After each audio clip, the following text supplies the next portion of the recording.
Let me try to get y'all. I'm gonna have to get y'all a good angle here real quick.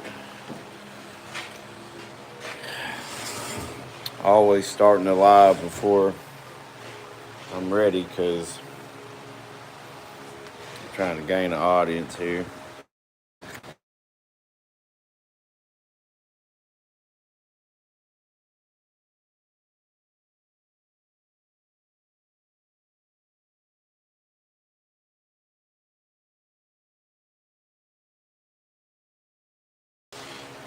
Right, y'all ain't gonna be able to see that. Hold on. Yeah, y'all can see that right there, can't you? I sure hope so.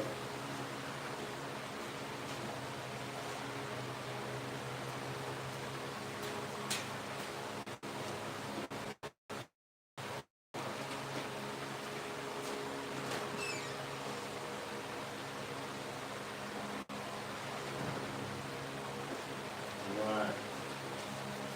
Boy, I wish I had a better angle.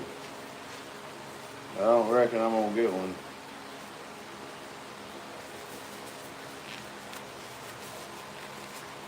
I'll tell you what, I bet you I can too.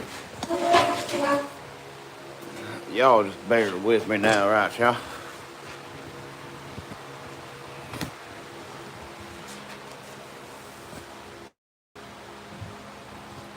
We're gonna see what we can do.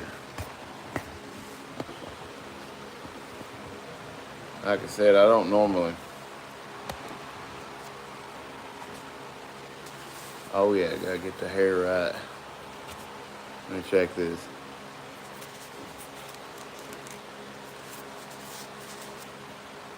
Alright, y'all.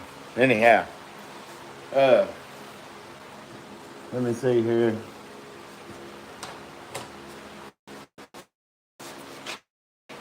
I don't normally flesh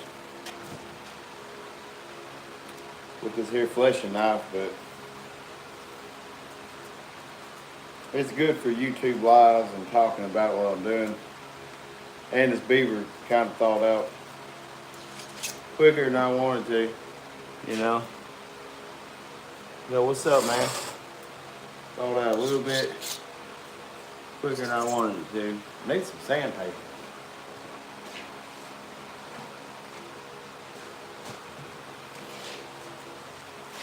What's up, you guys?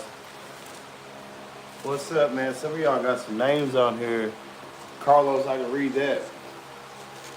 Some of y'all got some names on here. I don't know how to say it. But man, I appreciate y'all watching. I'm just prepping my my little sharpening steel here. You're working with a bunch of salt and whatnot, you're gonna get rust. Can't sharpen that with no rust. Let's see, AJ, what's up? Lauren, what's up? Carlos, what's up? Clutch, what's up? How y'all doing? Keep going, you're doing great. Hey man, thank you very much. 1665 from Minnesota, how's it going, man? Thanks for jumping on here. So y'all, I don't normally flesh a hide with this fleshing knife no more, but I'm just simply gonna do it for the sake of YouTube live. What's up, Charles? Man, y'all, if I don't read y'all's comments, man, just keep commenting. It's just because I didn't see it. All right, that's it. That's all it is. I try to reach out to everybody. Thank y'all. So y'all, I got a beaver hide, and parts of it is still frozen, but we're gonna work on all the parts that aren't frozen.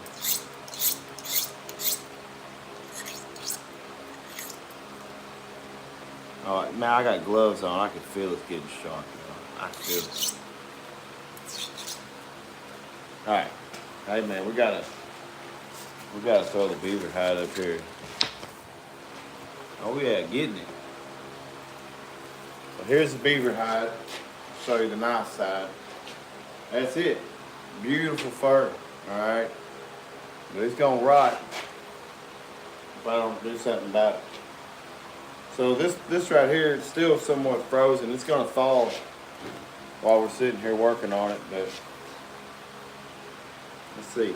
I like to just find the head and work my way from the head down. And I'll let it, I gotta let a little bit hang over. Man, I wish I had my apron on. It's alright. I don't really give a freaking crap. So let's get some of it started. Got it on the beam here. We're just gonna work it out. I used to let that beam sit there, run horizontal. What up, Scott Byler? Yeah, man, if y'all could like and subscribe, man, at least get the video a like. Just hit that like real quick. But you can see I'm doing a slicing motion. It's actually a little bit easier since it's fleshing, my favorite part. Man, you see I'm going old school, critter. I'm doing like you right now. I stated earlier that I don't normally use a fleshing knife, but I want to do YouTube live, and this beaver, it thawed out a little bit quicker than I wanted it to, and I ain't going out there at night with that pressure washer. So, but I'm sitting here finding that it's actually kind of easy with it being partially frozen.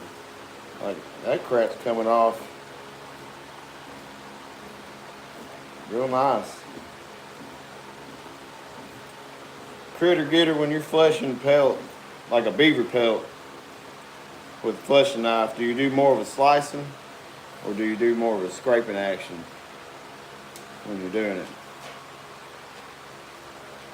I'm gonna come up here and get more around that head here in a minute. I'm just gonna kind of, y'all, if y'all want to watch somebody rock a freaking fleshing knife, go check out Critter Getter's page, man. He'll do it. Man, you know me, I'm taking that pressure washer route, but that's just me. But today, we're gonna go ahead. We're gonna go on ahead and do it like it's here.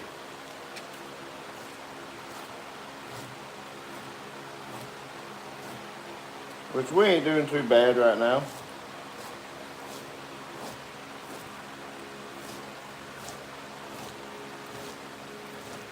This knife ain't the sharpest either. I remember last I really used of it was on some otters.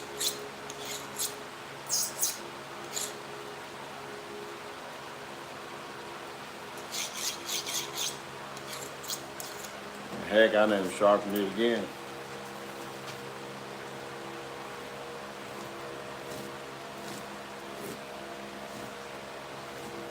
And I'm probably still gonna hit this thing with the pressure washer. I was doing a rough flush tonight just to get the bulk of all this off, man, because I need to get some salt on this dude and move on to another hide and another and another.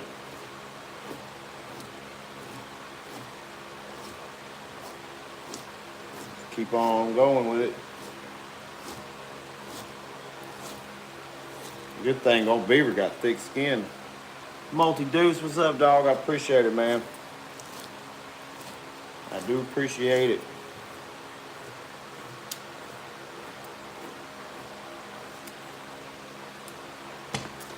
So yeah, man, I've been having issues with my channel getting monetized the way I want it, to where I can collect my funds and whatnot. But I guess YouTube, they watch the channel, they check it out, once you get monetized. And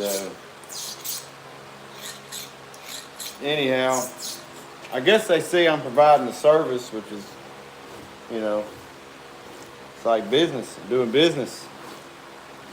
And so they got me as an organization. And I guess I'm going to get my LLC just for good old YouTube.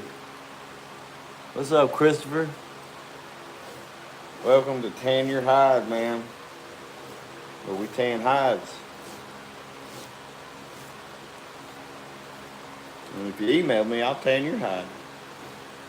Y'all have to forgive me, my voice is kind of jacked up.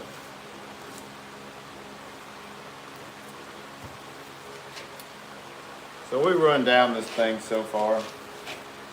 You know, we just made one solid pass through it. Good old beaver meat. So now we're just gonna go back up and go back down. I reckon.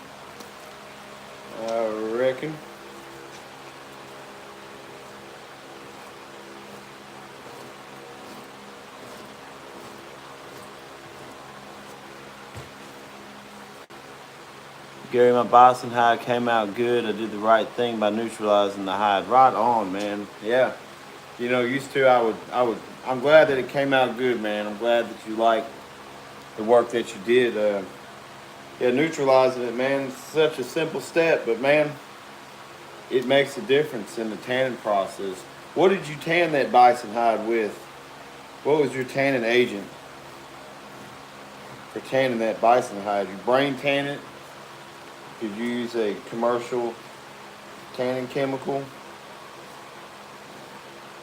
And was it hard? Was it hard to tan that bison? Oh, Lord, let me see here. Why kill this beautiful creature? Why not, man? Gary, you crying? Why are you crying? Yo, appreciate it.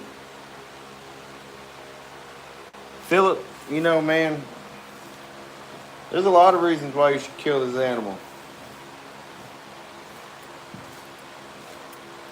You know? You can ask all the questions you want. If the fur ain't slipping, the grease is dripping. That's right. Fun fact, use a can of acorns and bark for the agent also. Yeah, if you want to make veg tan leather,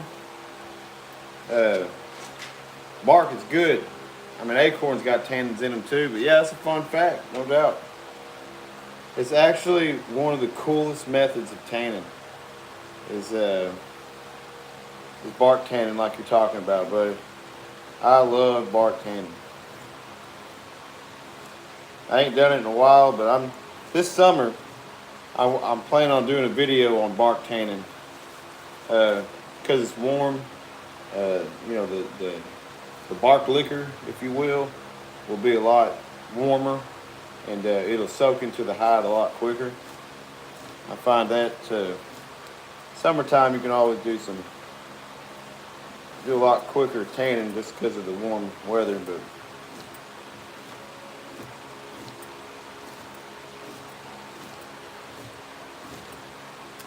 y'all, I freaking, yeah, no problem, Gary. Look, I come up with a makeshift little thing just to do this live stream tonight. I literally I got my fleshing beam right here, but I just got some cinder blocks and it's pushed up against my work table right there. And I do like the idea of, come on now. I like the idea of fleshing beavers with the fleshing knife just because of the way that they react to the pressure washer, the way their skin is. What's up, NW? I'm doing good. Philip, you know, go somewhere else, dude. Because I'm going to be doing this every day, like all the time. So if you don't like it, man, you're going to have to get on. That's a fact. Anyway, got a lot of people like you around here, Philip.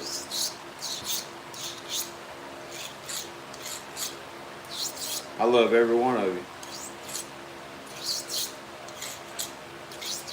Even if you are annoying.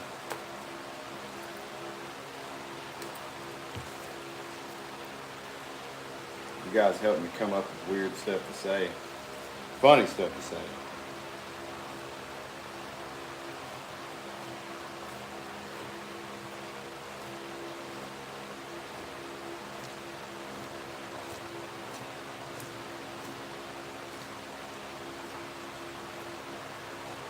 Yeah, old beaver, man. About the only one I care to use a fleshing knife on.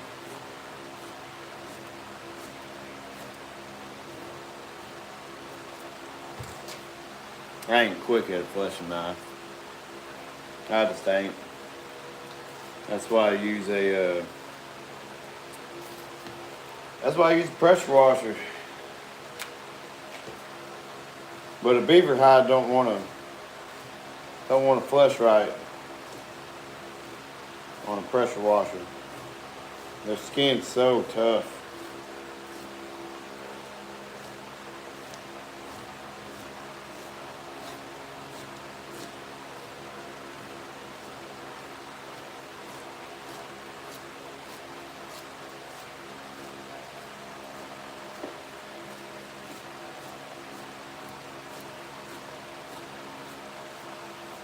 And you know, man, you ain't even got to have a freaking board like this. Yo, what's up, Brittany? Did you build the stand you're fleshing on? So, the fleshing board that I have right here, I ordered this offline. You can get them on Amazon. I got the grade A oak fleshing board. And I got a couple cinder blocks right here. If you can see them cinder blocks, I just threw them together. I got that board leaned up against that table there. That's it. And I used to just use a cleaver and a 4x4. You know what I'm saying? I mean, you can flesh really well with just a knife. Get you a kitchen knife and wrap some duct tape or something on the edge, on the tip of it, and you got a fleshing knife. You know, this right here, it's got a curve to it, all right? It's got a sharp end, and that's what I'm using right now. And this, the inside, it looks like it's a blade, but it's actually dull. And like you can scrape fat off and clean whatever you flesh. And there's certain animals that you can, like raccoons, you can just push all the fat off. You ain't even got to, like right now I'm slicing with the sharp side. Byers Crayfish, what's up, man? If you got an issue, here's a tissue. Yeah, here's a tissue.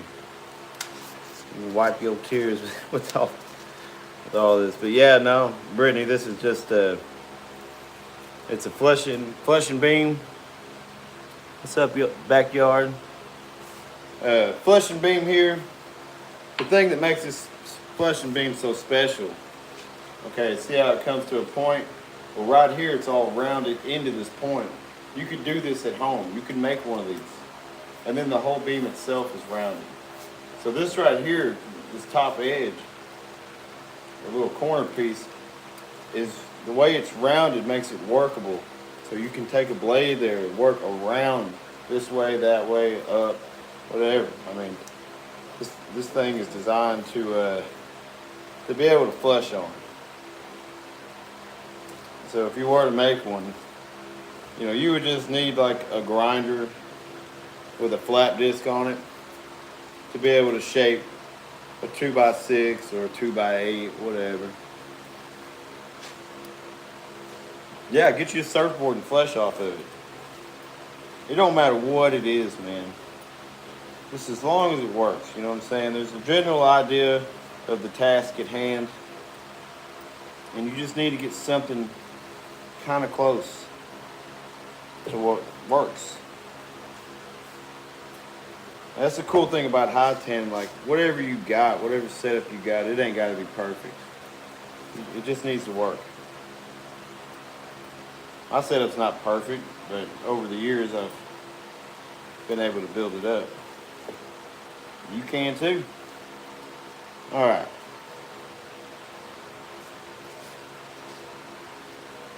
So tonight, yeah, we're rough fleshing tonight. Most of the time I don't rough flesh, but we are going to rough flesh this beaver. And what does that mean? I am getting the bulk of this fat and meat off of this hide right here. As you can see, we've worked that much of it off. And we'll salt it, but tomorrow I will degrease it, and I'm gonna hit it with a pressure washer and just really clean it up. I'll be shaving this hide down, so I'm gonna have it, once I pickle it, the skin will get super thick, and it's already thick right now, but I'll shave it down really thin across the whole freaking pelt. What's up, Colt Ruger? You know, Colt, what's up, what's up? The farming channel. What are you fleshing, a beaver? Yep, critter getter. I hate, what do you say? I hate tail area on a beaver. Yeah, pretty thick, pretty crappy. Backyard nose critter. Look at that, the whole crew is here. Man, we got a whole little YouTube community of freaking awesome people, man. I'm glad that y'all stopped by here and say what's up. Makes me happy. But yeah, this beaver, man, you know, if I tanned it just as it was, you know, if I flesh it and do all the things to it without thinning the skin, it wouldn't really be that nice of a beaver pelt, just because of how thick the skin is. So it's just imperative that you are able to thin the skin down. And I've got a fleshing machine, or now I call it a shaving machine, to do that. I got some YouTube videos about that. Go check it out if you're interested. But you can dry scrape a beaver and rehydrate it. Y'all, there's so many different ways to do this, it's not even funny. Not even funny.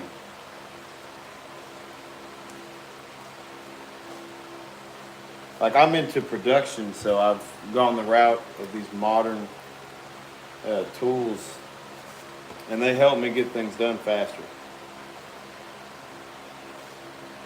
But if you're just tanning hides as a freaking cool hobby, and you kind of tanning a bunch of them, and you don't know where to start, and there's so many different ways you can do this. Don't get discouraged is what I'm getting at. Just keep experimenting, fail at a bunch of stuff, and go experiment some more and get better at it.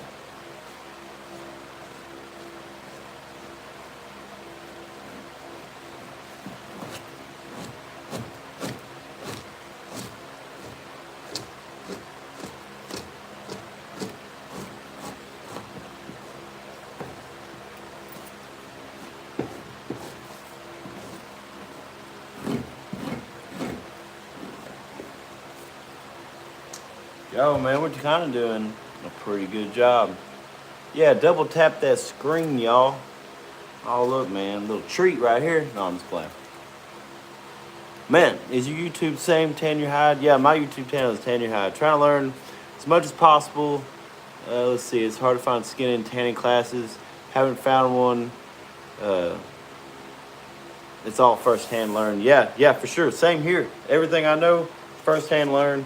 There's some YouTube videos that kind of open your mindset and into different different options in tanning hides and whatnot. But yeah, so I don't have any classes, but I'm kind of doing one right now. You know, everything I'm doing on YouTube is educational. I'm trying to, you know, I have experience in getting on YouTube and trying to find a good way to tan a hide to get the results that I'm after.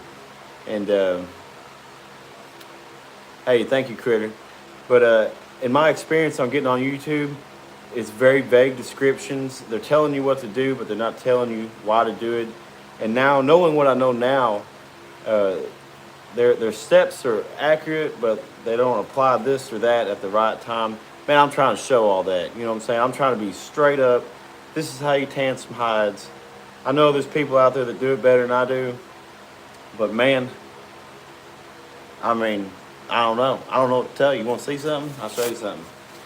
I'm not gonna say I'm good at tanning hides, but I'll show you. I'll show you a hide.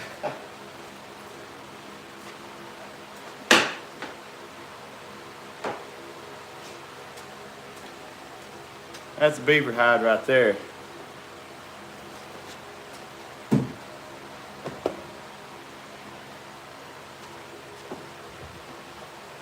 And he's pretty freaking soft. That's material. Beaver. Anyway, I ain't trying to.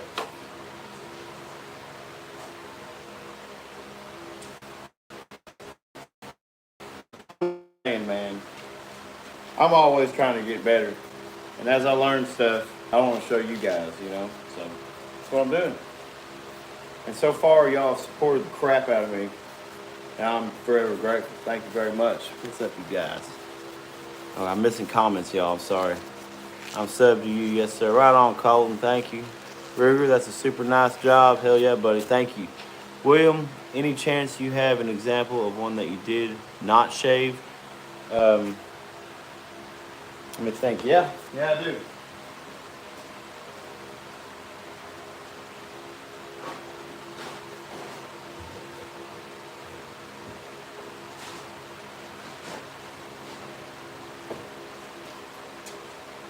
Alright, so here's a beaver hide. This beaver hide was trapped not during winter, right? So its skin wasn't prime, it was super thin. Now this is a long time ago. You notice how this hide is not white. It's got all these holes in it, just like that last one, because, you know, beavers fight and bite and everything like that. And like I said, this beaver had super thin skin. And it's not a big beaver. This is not a big beaver. Now it's still soft and everything, see? But it's not garment tan. And not that I'm trying to garment tan everything, but every soft tan that I get, I'm shooting to get as close to garment tan as I can. This is an otter here. This is a roadkill otter. I tanned this earlier this year, but it wasn't shaved down. And that's what we're looking at right there. So, I mean, you still got soft, supple hides.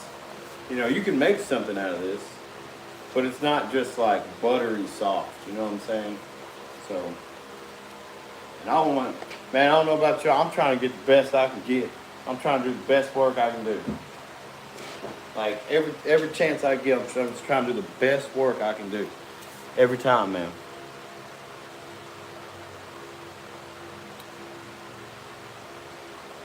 Oh, yeah.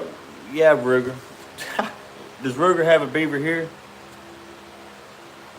None of the butchers I've seen wear metal mesh gloves. If they do, they wear rubber gloves. Oh, man. Yeah, no, I mean, I'm a butcher, and we got these, they're cotton cut gloves. I mean, they got some metal in them. But,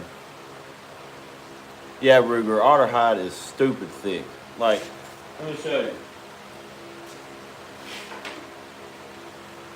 This is an otter hide that I just finished. All right, I had to shave it down. It's a pretty good size otter. I just finished this otter hide.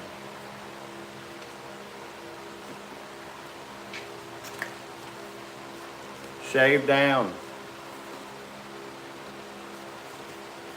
I know that this video is not going to show you how soft this is. But look at that leather. You can tell that's broke down. Like, and could we have gotten it thinner than this? Absolutely. We can. We can always get it thinner. But if it ain't garment tanned, there ain't no need. I wish y'all could feel, like I can feel it through my gloves, just how freaking soft that is, dude. Look how clean that is. What?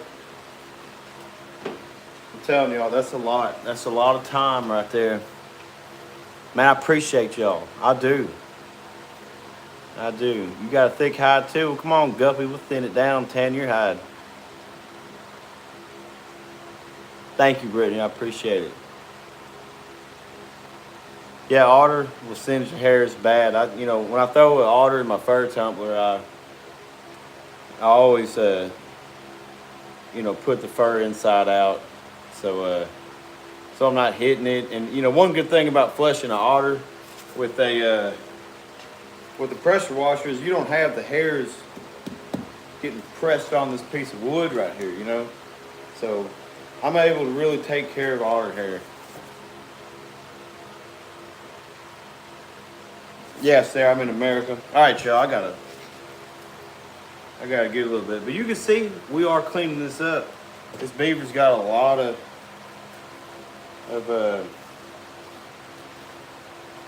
stuff on it. Critter, I'm gonna tell you, man, I've looked over your fur that you sent a few times, and they phenomenal job on flushing. You flush with a flushing knife, phenomenal job. Like, there ain't gonna be no fat burn on that. Those are gonna rehydrate so easily. Because I love, and this is to anybody out there, like, I love doing the dried furs. If you flush and dried your own fur, I'm totally into that. I've had some folks tell me that their fur was fleshed and dried, and I give them the fleshed and dried price. And when they get here, they're partially fleshed and fully dried, and there is so much fat burn on them that I have to like flesh them again and restore that hide, because that fat burn just will totally jack up some leather. Oh yeah, Ruger. Don't tell him. Hey, King Doopy, appreciate it, man. Thank you for the sub.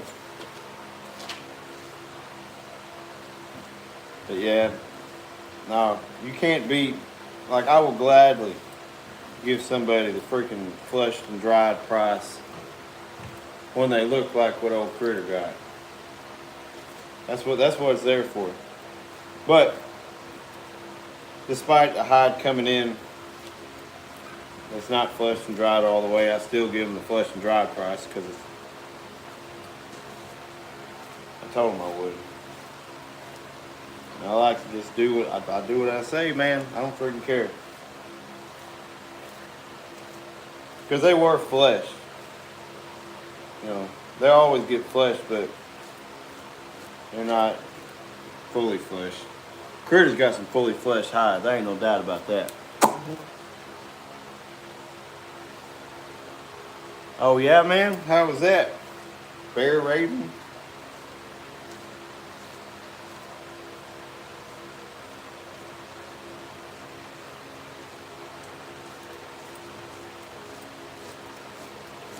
All right, y'all, so we're working around different parts of this beaver hide.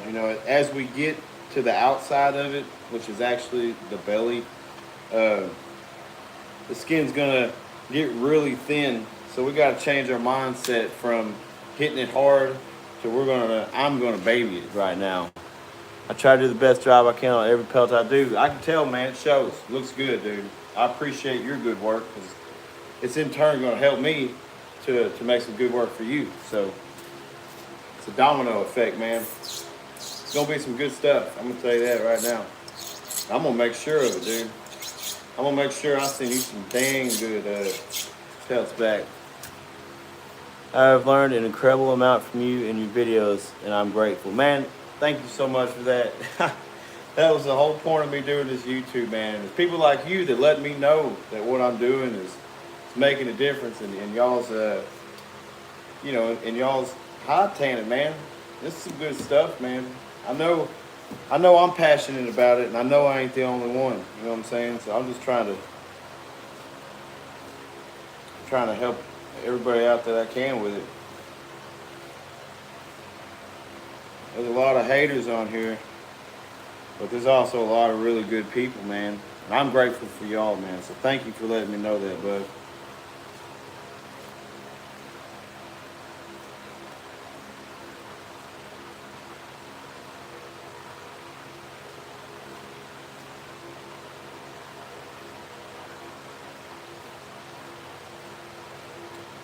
Yeah, YouTube's a good platform to gain knowledge or just any kind of information, good or bad.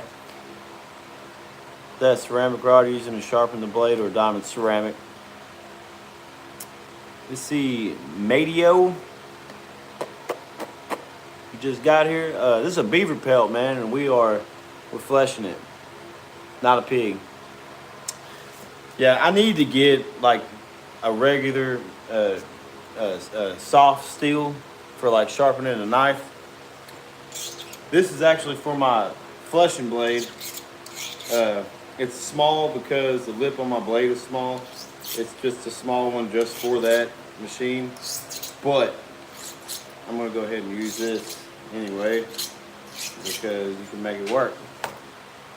Yeah, I use YouTube multiple times from fixing my car to electronics. There's so much information on here. That's right, man. So I was able to learn how to do this stuff, and you know, I want to put that information on here, man.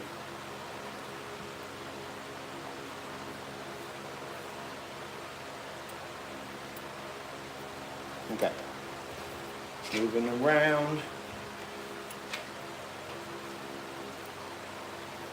And so you can see we're cutting stuff off.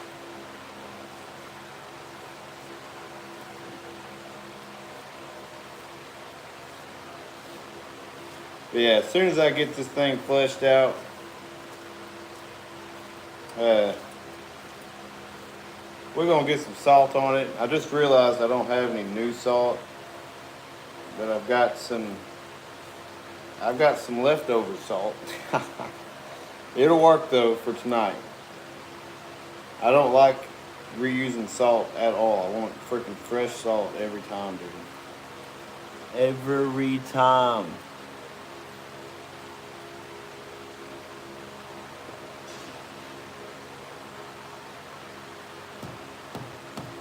Well, y'all know each other. That's cool. And so like otters and beaver, in my experience, I don't have a lot of experience with a fleshing knife. I mean, I have a little bit. I got a little bit. I'll say that. But in my experience, I don't have to use this. Like you see, I'm making these slicing motions. I don't have to use that unless with what I do, unless it's with otter or beaver. Most of the time, and sometimes I'm coyotes, but most of the time I just kind of scrape like I'm doing right now.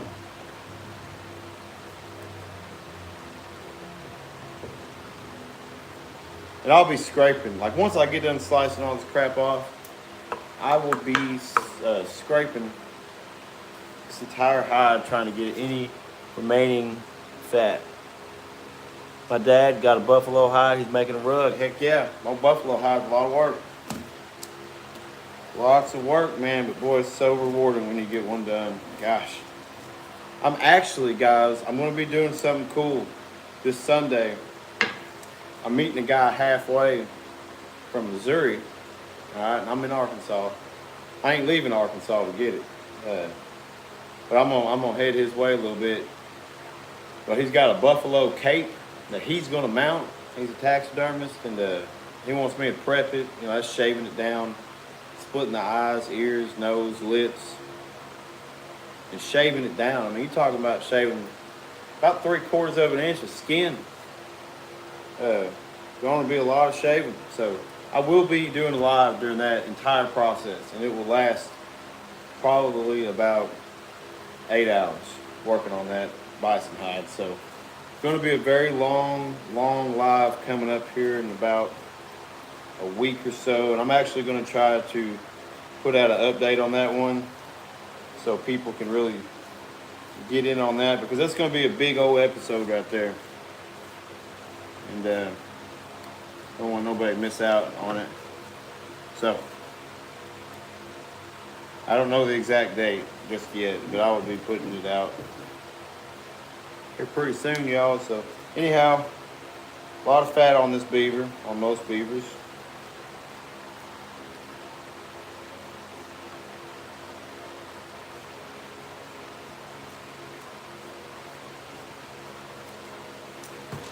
And I'm just kind of working a bunch of that off.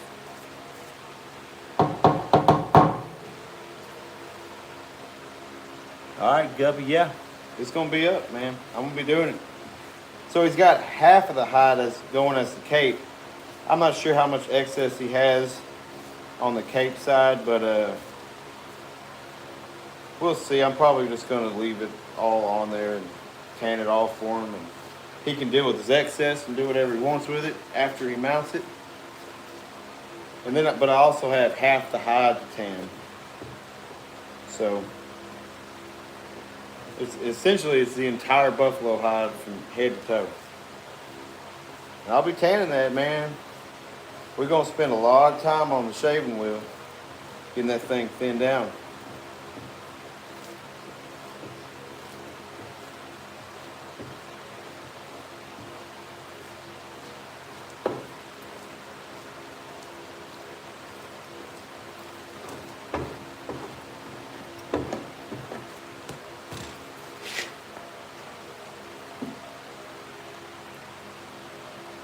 So now, you know, for me, I mean, you come up with some sort of rhythm with how you want to flesh these hides. And I went down the center pretty wide, and now I'm just working my way around the whole entire thing, going around the edges. Man, Guppy, what's keeping you from it, dog? All right, Cheeseburger, I appreciate you. You do good for that flesh and beam not mounted. I appreciate it. Yeah, I just threw this together for this live stream right now. This pelt thawed out a little faster than I wanted it to. Check this out. I got some other beavers over there thawed out. A couple bears over there, cow hides, some stuff hanging up. I got some bear hides outside too. It's kind of a mess in here right now. I've been just kind of going crazy. But yeah, this thing ain't mounted at all. Well, that just goes to show, you know, you ain't got to have it. It's nice to have it mounted. Do not get me wrong. But for anybody watching that just doesn't have the right setup, I mean, you can do the same kind of job I'm doing right now with a freaking kitchen knife and a freaking 2x4. You know, you can do it, you know, and if you really want to do a good job, what's up, Multi-Deuce? What you got? When things being like they are in this world, y'all gonna need to know how to tan them hides. That's right. You disabled, man? Man, I hate that, buddy. Toby, you got a 200-pounder what? All right, y'all. So when I'm doing the arms or legs, whatever, I'm putting the hole right here. That's what the point of this fleshing beam comes in handy, because it opens it up, and I can sit here and work this. But, you know, this piece of wood right here costs $100 plus shipping, right? So, you know, it's worth it. If you can get it, it's worth to go ahead and get it. If you're going to be doing some hide tanning. Because just little things like that just make the entire process or fleshing job that much easier.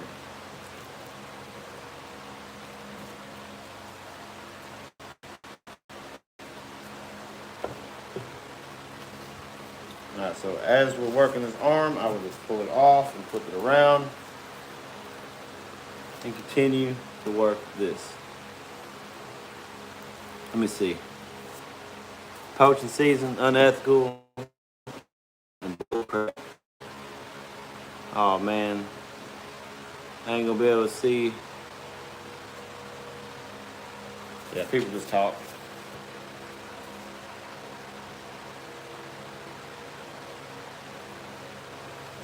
Oh yeah, being a hide tanner, taxidermist, hunter, fisher, whatever, you're gonna get hate. And that's just because it's what we're meant to do. And you got a lot of folks against it. They're out of tune with who they are.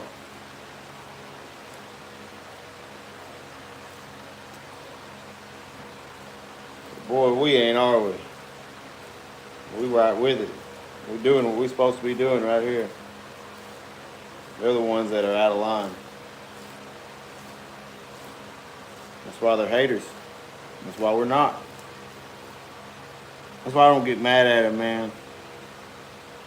I might have some fun with some of the things I say to them, you know. Appreciate it, y'all. Let me see. Oh.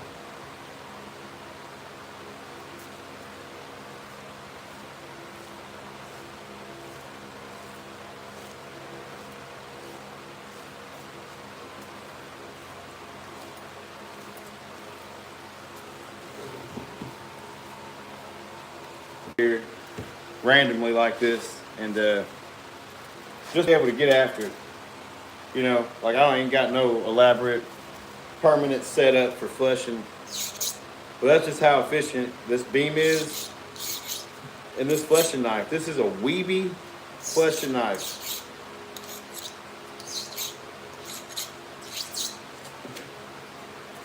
Holds a good edge. It's a good knife.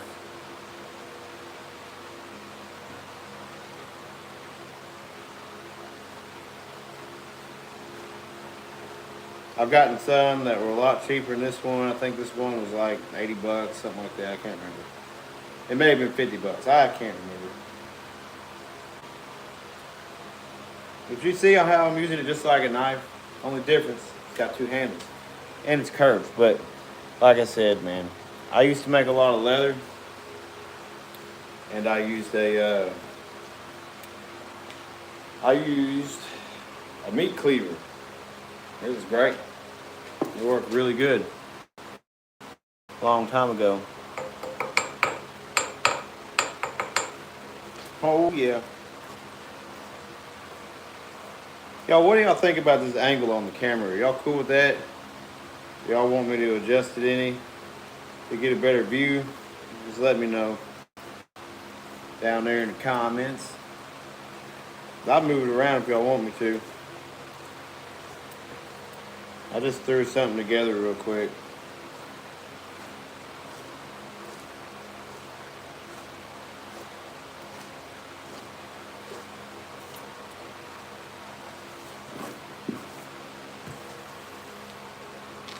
Thanks, Gubby. Hi, cheeseburger. Colton, you don't have common sense. You're just a big liar. Why you say that? You need to be nicer to yourself, man. You're better than that.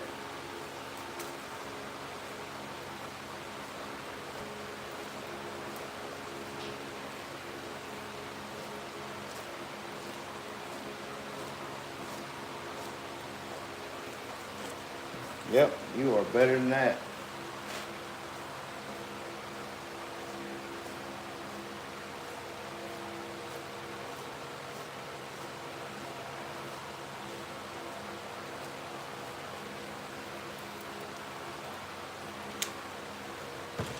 Y'all, I haven't fleshed an animal or a skin with this fleshing knife in months. I'm talking about, it's been a long time. And I'm kind of impressed.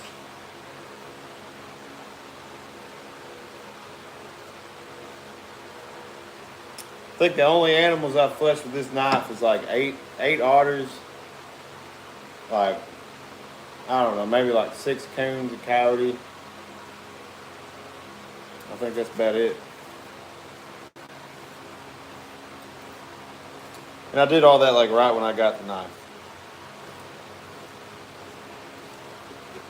I'm not gonna lie, I'm kind of enjoying this like quite a bit.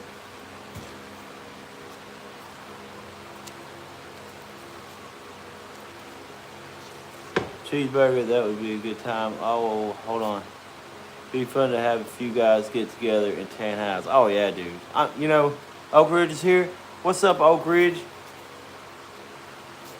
No, I want to do a hide tanning class, man. Like that, you know, the dream is starting a business and like, you know, we're getting a shop anyway now because we're rolling right now.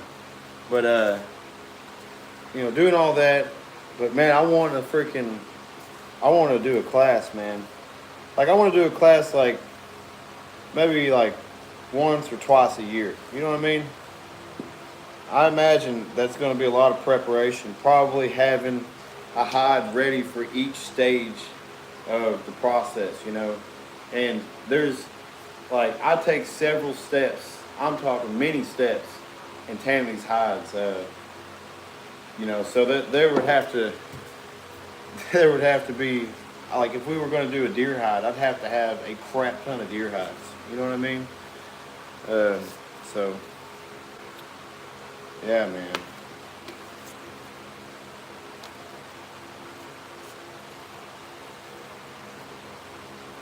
Back. It's good to see all y'all on here, man. It really is. I enjoy y'all.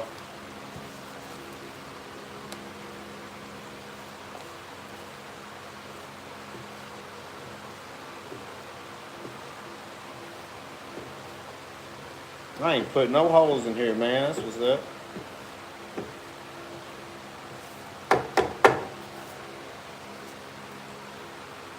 Oh man, I'm missing some comments. What y'all got? I'm missing a bunch of comments. Let me see. Boot, leg. You should, man. Even if you just teach while you stream, that's good content people like. Yeah, you're right, man. Like it'd be cool to do like a members only live stream, and uh, you know, people that wanted to tune into it at this date at this time, like every day for like a week. You know what I mean? That's a good idea. I like that. Oh, you working all night, critter? Dang. Yeah, knock on wood. I ain't trying to put no holes in here. He's depressed because life is literally garbage. What are you talking about?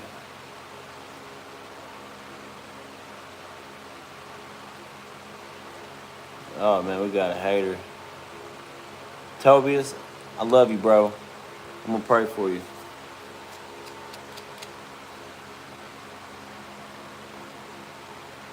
Yeah, that's sad, man. That's sad. I hope you find peace in your life, brother. Truly do.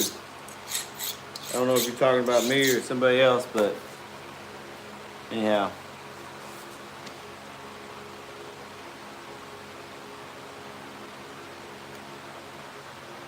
All right, y'all.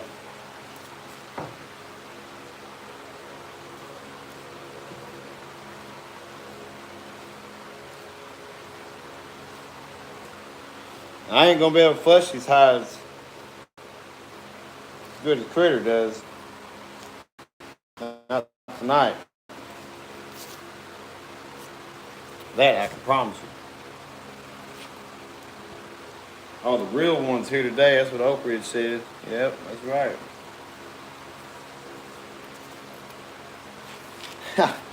Yeah, we got us a little YouTube community of some OGs on here, man. I like it, dude. I like it, man.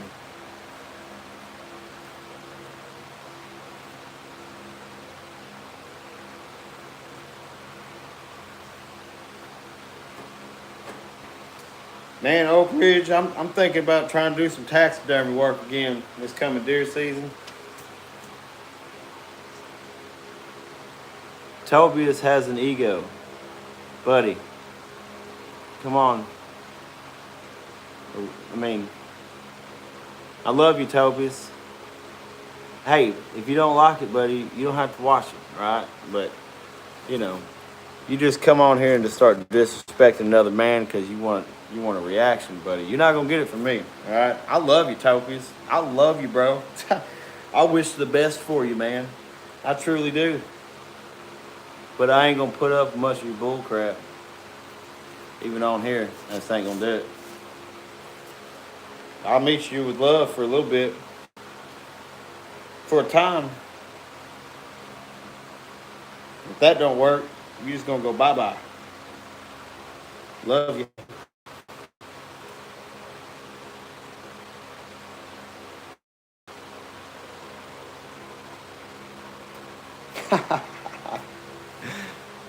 Where you at, Topies?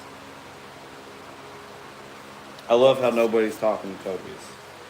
Like no one is showing any reaction out of that. I feel obligated because I'm the one streaming.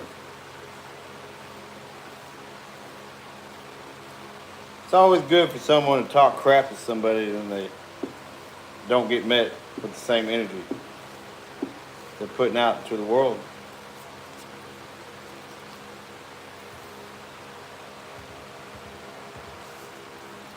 Anyhow, enough of that.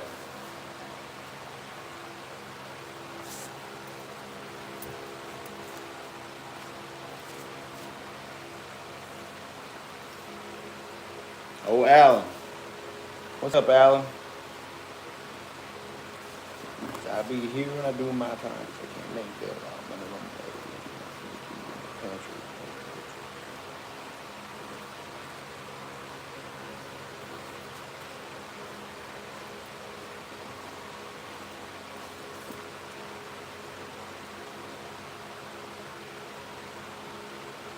Yeah. I appreciate y'all. Yeah. Yeah, no, we're all good here. I mean, I recognize that some people are hurt inside and that they need to project that pain onto other people. Outdoor Adventures, first time here. Welcome to the channel, buddy. I appreciate your support.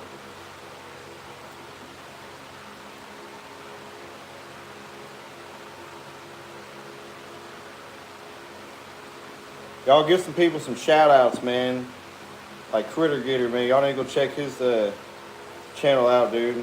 He's an avid trapper and does a freaking awesome job fleshing and putting up hides, man. Like, go check that out. Oak Ridge Taxidermy, straight up taxidermy, man. And he does a freaking awesome job as well. And Oak Ridge and Critter, if I'm missing somebody on here, man, give them a shout out. Just cause, you know, why not?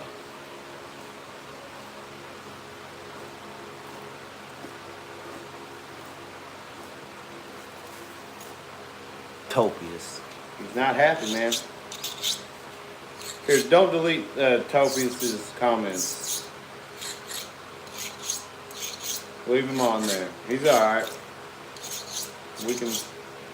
I'm seeing right through it, man. I plant a seed in Topius tonight.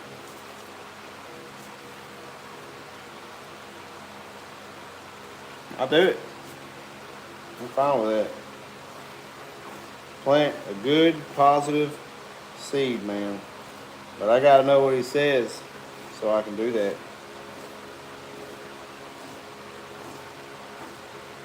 I see a hurt little boy deep down in a young man. That's what I see. That's okay.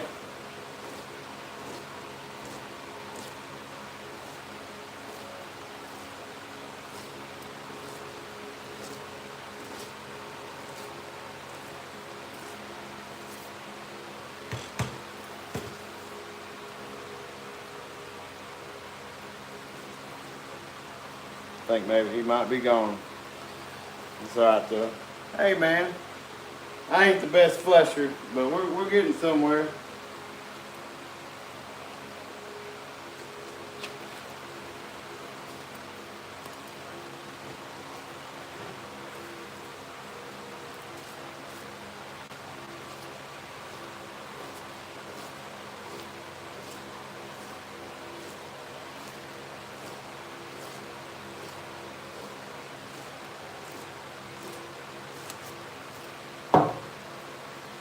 I am going to hit this on a pressure washer tomorrow.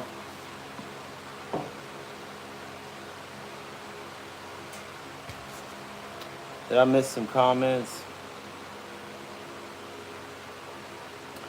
Oh, so question, are beavers one of the more greasier hides like possums? Yeah, I agree with Critter for sure. Raccoons are pretty greasy. I mean, don't get me wrong, beavers are greasy. You know, they're pretty greasy. But I agree with Critter. I definitely say that raccoons are way more greasier. You know, it's the type of fat that they have that's so much different than the fat of the beaver.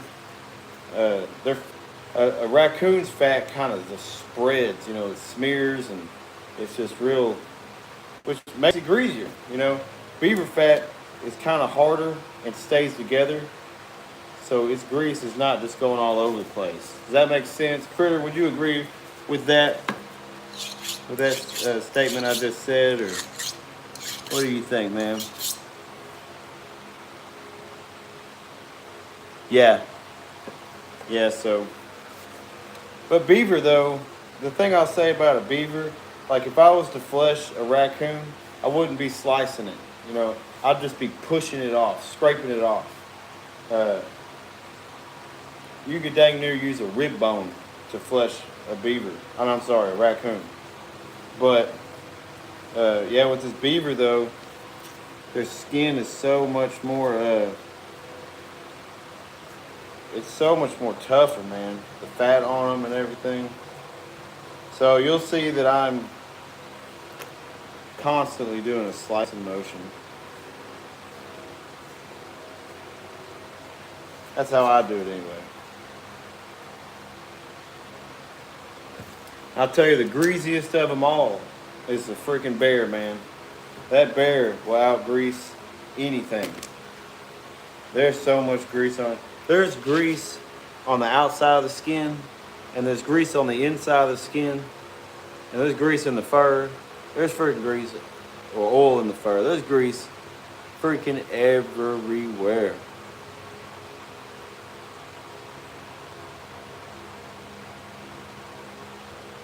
Yeah, that strip down the middle of their back. That ain't no lie. Like when I'm thinning one out, that's where I'm most aggressive. Is right down the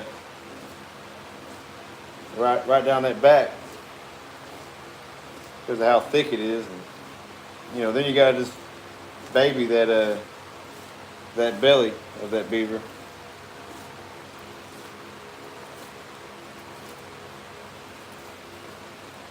Like right here, I can push on it, and I'm just pushing that fat right there off. I'm not slicing. I'm just pushing. You can just do that. Now I need this freaking beam to be mounted, but we're gonna make it work tonight.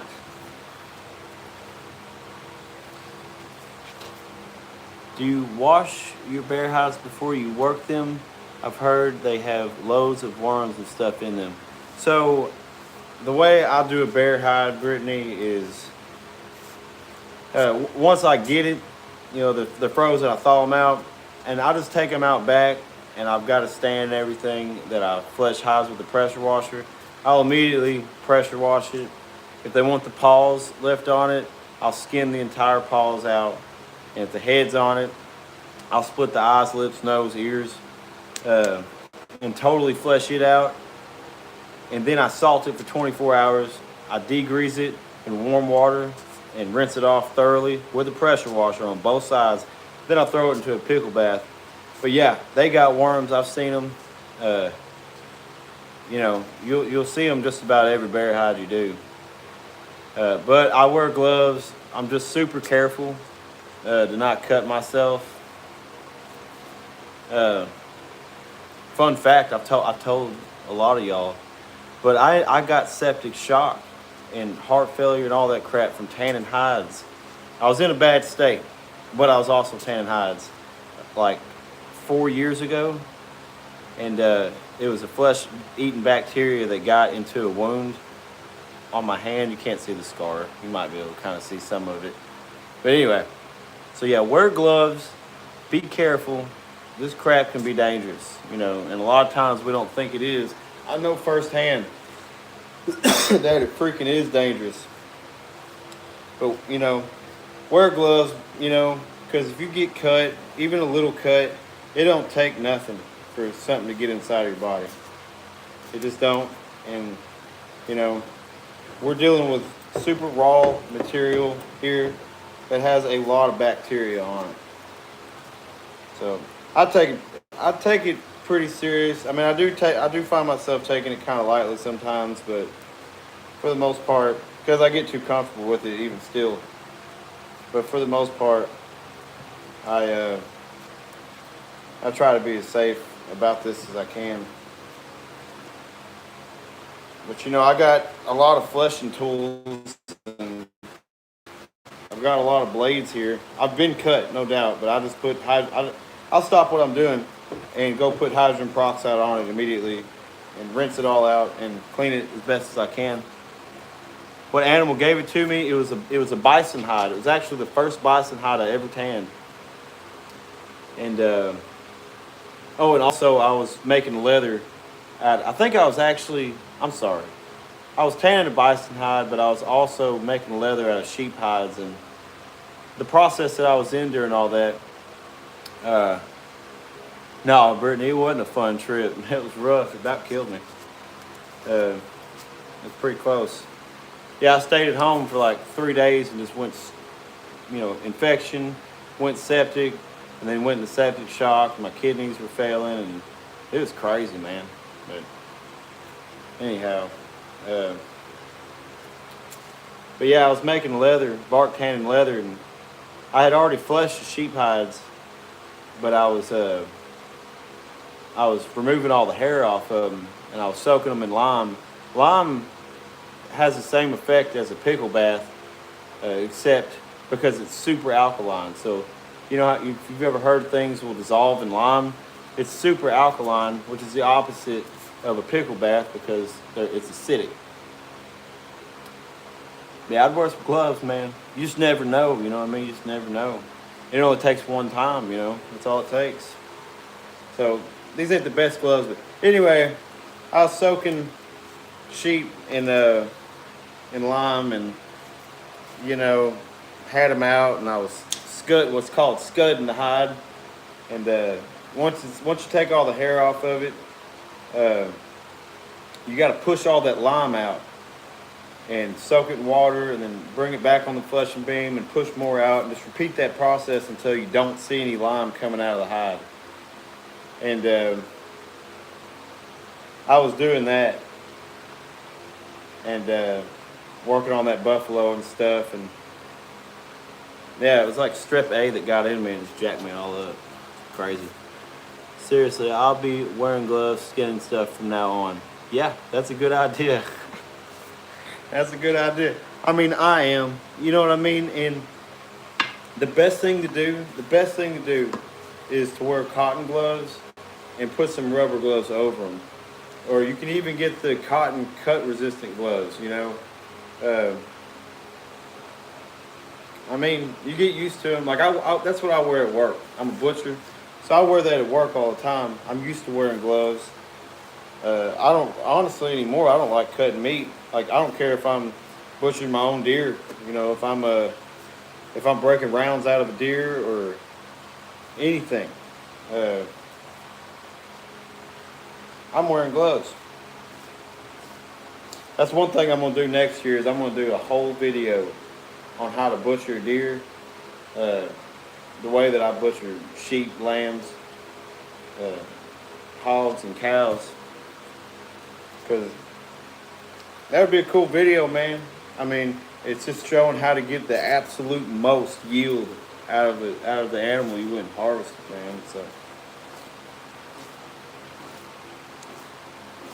my mind goes all over the place, y'all. Forgive me, because now we're fixing to be talking about butchering animals. I can feel it coming on me. So yeah, we're gonna flip the story around. Yeah, I never wore gloves either. I don't like to sometimes. Sometimes I just want to get in there and get after it. You know what I'm saying? I'm not the type of person that's really worried about germs and all this and that. But I kind of can't help but to have this traumatic experience burned into the back of my freaking brain, and it comes out a lot, especially when I'm tanning hides, which is where it originated from the get-go, all right? It was super helpful. I've been trying to learn the right cuts on a deer to get more than ground meat and steaks. Oh, yeah, I'm telling you. Let me say something about the shoulder of a deer. The amount of things that you can do with the shoulder. People either use it as grind or shoulder roast. So pop that. One of the first things people do when they're breaking down a deer is they skin it and then they just slice that shoulder off, man. And you don't have to do that, man. You can actually get super creative with deer. I'm gonna make a whole video on that. I'm not gonna get into it tonight. There is a number of things that you can do with the shoulder. You know, a lot of people nowadays with CWD and up in the northern states, EHD, they don't want to mess with bone-in products off of a deer, and I totally get it. So some of the things that I know to do, people aren't going to go for anymore. What's up, buddy? Well, you know. What's up, man? Plus, that my boy's coming out here, y'all. But there's a lot of boneless. There's a lot of boneless options on deer, front shoulders, anything really, and yeah. Oh yeah, it builds character, man. It makes you look at it totally different. But yeah, Brittany, I'm gonna be putting that video out. That's why you're talking about the shoulder. I'm like. Yeah, shoulder of a deer. We're talking about like butchering deer. Yeah. What? All right, come up here and say hi. You can walk right here. Y'all, it's my boy Wyatt. And Hey, your mom told me that you're gonna get something for getting second place. It's either a ring or like a trophy or something. Really? Yeah. There's actually something for me to play with. Yeah, I know he's worried about that, And man. also, don't waste shoulders. Yeah, don't waste no shoulders. Oh man, it's sad. I got a lot of European, a lot of deer skulls this year came to me, and you know, I don't care if I'm doing a Euro mount on it or not. Like I'm separating that joint from the head to the neck, and I'm getting all that meat off of that neck. If I'm doing a roast, then obviously it's gonna stay on there. But if I want to grind it, man, I'm separating the joint from the skull to the neck. I'm getting all that freaking meat off, dude. I'm getting all of it off. My deer look like a freaking skeleton when I'm done. Oh, he gone now. He comes out here, what's up, and sometimes he stays out here for a minute. I actually got some high tanning videos of him explaining stuff. So he knows what's going on when he sees Daddy out here working on his hides. I love that little boy, man. He's so smart. You could teach him something and it'll stick.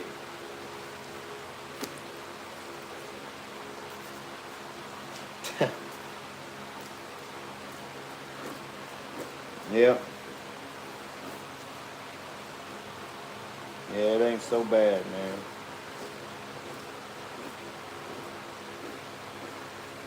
Yo, I appreciate y'all tonight. I always get the little bits in the ribs that makes awesome jerky. Yes. Have you ever seen like a freshly dumped carcass and the ribs are intact? Like, does that bother you? Because it bothers me. I can't stand that crap. Get that meat, you know what I mean? Like you, Brittany, make some jerky, grind it. I mean, dude, you could even make stew meat out of it. You can cube it up, you know, cut the strips up, make stew meat.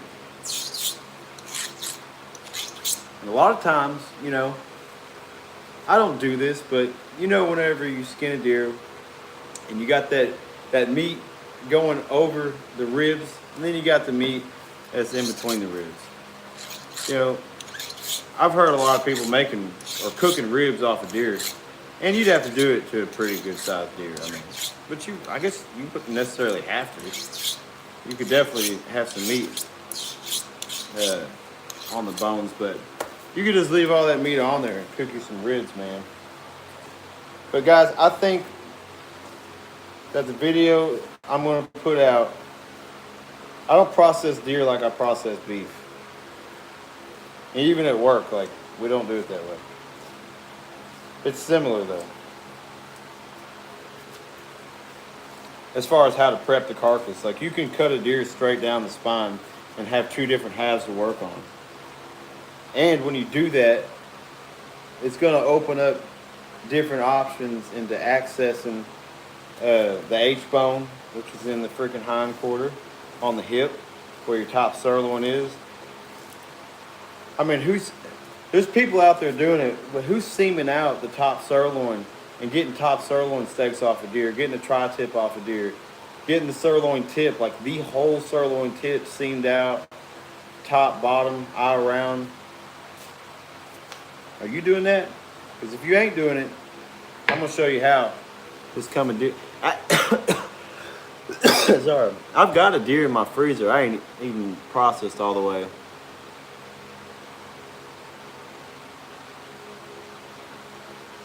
That's good, Brittany. That's the way it needs to look, no doubt. You only wear gloves skinning skunks. I don't blame you, man. I don't blame you. Boy, when I was a kid, I'll tell a story. When I was a kid, I trapped a skunk out back in the woods behind the house. And my dad was in the living room.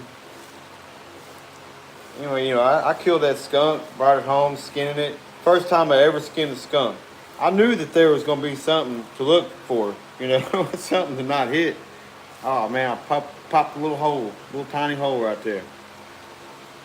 It's all right. I'll sew that back up. Just a little hole. It's okay. Gosh, I hate that. I hate that. But anyway, y'all, I hate them holes, dude. It happens, though. It happens. Anyway, I was skinning that skunk, and man, I hit that freaking sack, dude. And that crap went everywhere. My dad could smell it in the house. He walked out to see what I was doing. I was out there skinning that skunk. That's what I need to be doing on these bellies of these beavers, is just push that fat off. I was talking, I wasn't paying attention. Well, I beat myself up over putting a hole in a hide, but I'll sew them up though. Like if I put a hole in there, I'll sew it up. But, I'm gonna tell you, if I sewed up every hole that was in a hide, whether the customer put it in there, I would spend all my time sewing, because just about every hide I get comes with holes. But I sew up. If I put a hole in it, I'll sew it up.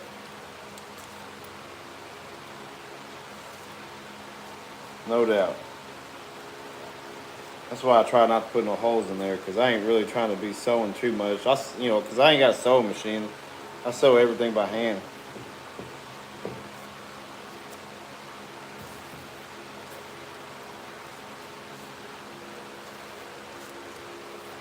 Oh man, let me get that little piece right there.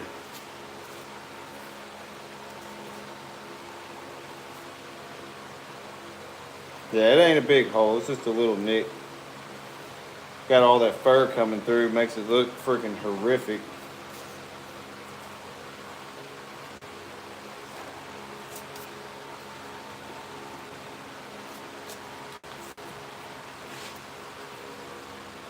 Do you get rat damage? No.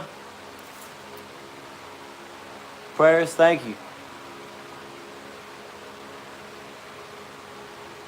Yeah, hunting and stuff. I hadn't been live in a minute, but I'm gonna be picking back up on it. I kind of just spent a little time really knocking some stuff out to get caught up, and I'm getting in a good spot. And we're about to do a bunch of beavers. I think I got 1, 2, 3, 4, 5, 6 beavers I'm working on right now. And I got 4 coons that I'm working on. Bobcat, 4 bears. It's a bunch of stuff, man. Freaking cowhide. It's a bunch of stuff. Yeah, I'm going to do more lives, but I'm actually going to make some tutorial videos coming up. I made a bunch of them last summer. It's nice to make videos in the summertime because I can tan a hide fast in the summer, like real fast, because of the heat, how quick things dry, how fast things soak up because of the water's hotter. I do have like water heaters for like a barrel. Takes a minute to heat up, and I do use them.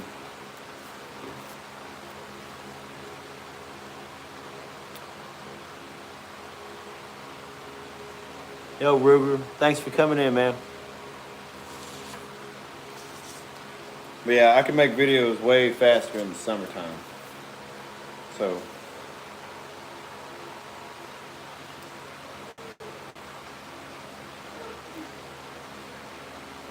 Because I look back at my tutorial videos now, and there are things that are on those videos I don't do anymore. Not that they don't work, but I've changed my methods, and because I've learned new stuff. And so I'm going to share all that information too. So we're on the back leg right now. You can see I got this beam run through this leg. A rat chewed on my bison tail after I applied neat's foot oil. Man. Yeah, no, I have not had any mice issues or rats. I do live next to a field. My fur tumbler, I've been using corn as a medium, and that has done nothing but attract them. Fortunately, though, I haven't had any damage at all. Like, not even a little bit. On dried fur, nothing.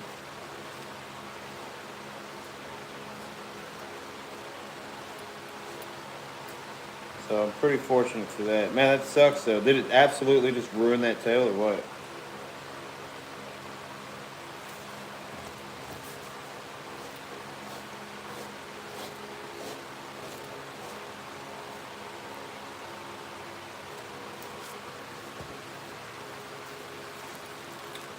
Man, I appreciate y'all watching. Sure do. Whoa. Man, we about got this beaver knocked out. I think I'm gonna flesh all these beaver with this fleshing knife. I'll go out there and clean them up on the a little more thoroughly with the pressure washer, and when I degrease them and rinse them off and all that. But I like how this is turning out on the beaver. And like I said earlier, with how the otter's flesh, I like that a lot. Well, that's good. You can still fix it. At least I didn't just take all of it off and ruin it. Yeah, man, them mice and whatnot, they can suck. They suck.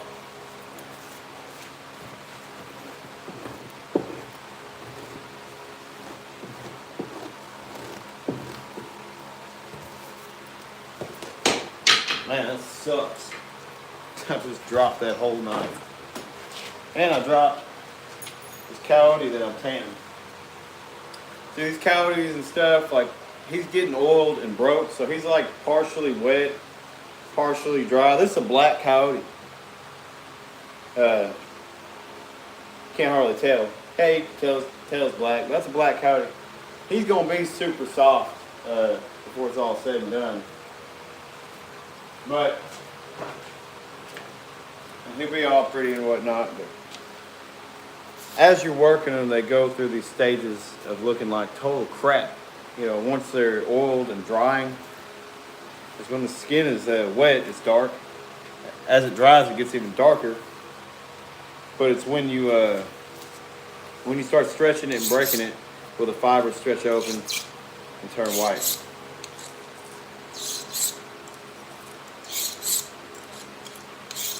And start looking all good. Like that beaver hide I showed earlier.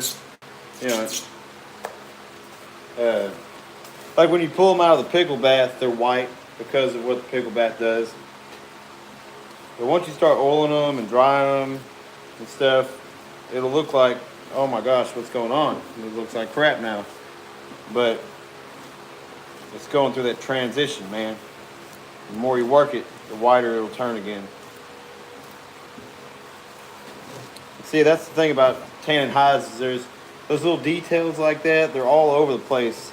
They're all over the place right in front of you throughout the whole entire process. And it just takes experience with them. We're getting there. We got the face down there in this back leg area.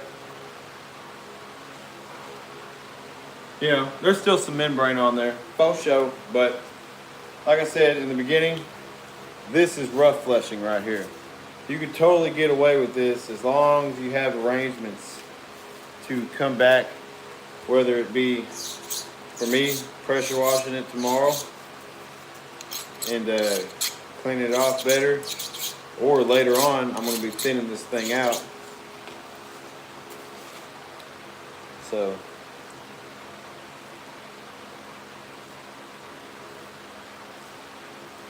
should definitely, like, I wouldn't call this like me being done fleshing. Once I finish this beaver hide, I'm definitely not done. Tonight the whole goal is just getting it down enough to where the hide can receive the salt that I'm going to be putting over it. And that's only because this hide thawed out fast.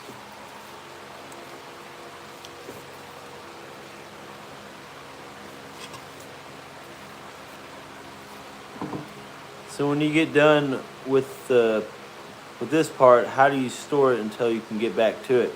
So after I'm done fleshing it, we're just immediately moving on to the next step, and that's salting the hide. So once you salt the hide, you can leave it salted for days, weeks, months. You can store it in there for quite some time, as long as it doesn't get wet and isn't exposed to a lot of humidity. You can leave them salted for quite some time. But with me specifically, what I'm doing right here, I'm gonna flesh this hide. I'm gonna put some salt on it, and I'm gonna leave it until tomorrow. Just like these hides here that are hanging, they've all been fleshed. I'll try to show you.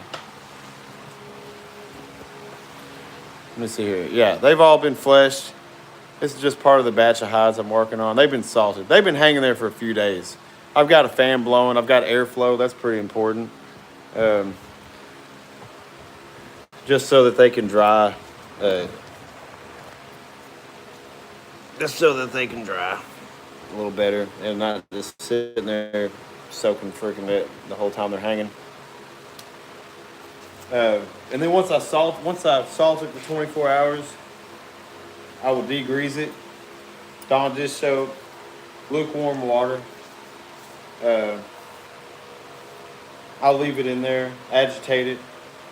I'll leave it in there for 40 minutes. I'll agitate it tomorrow. And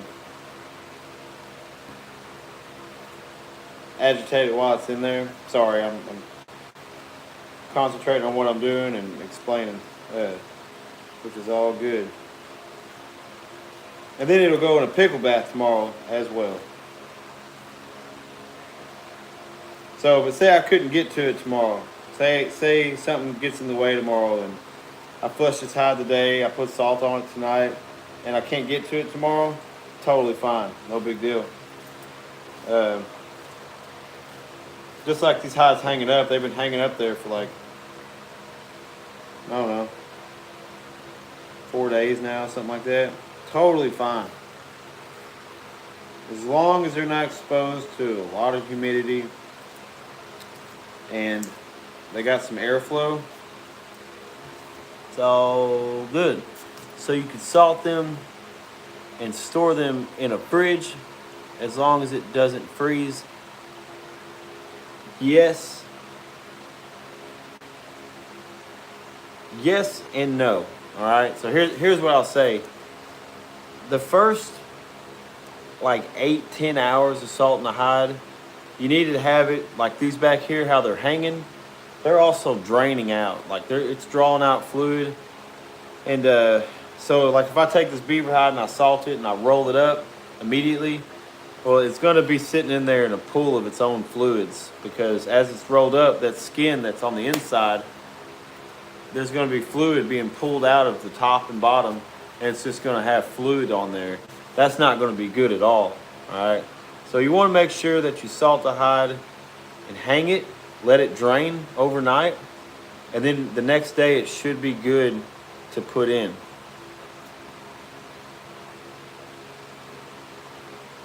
Let me see here. Oh, okra, sorry. is it safe to leave a hide in salt water overnight? So here's my experience with that. I've done it.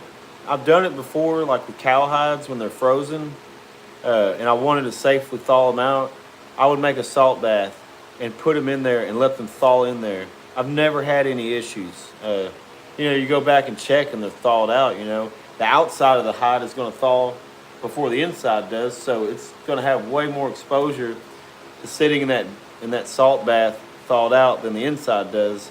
And I never had an issue with it. So I would say, yeah, I would definitely say it's fine.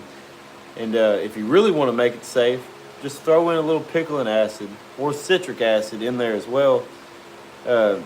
It'll act. You don't necessarily have to make a pickle bath that has a pH of 1 or 2.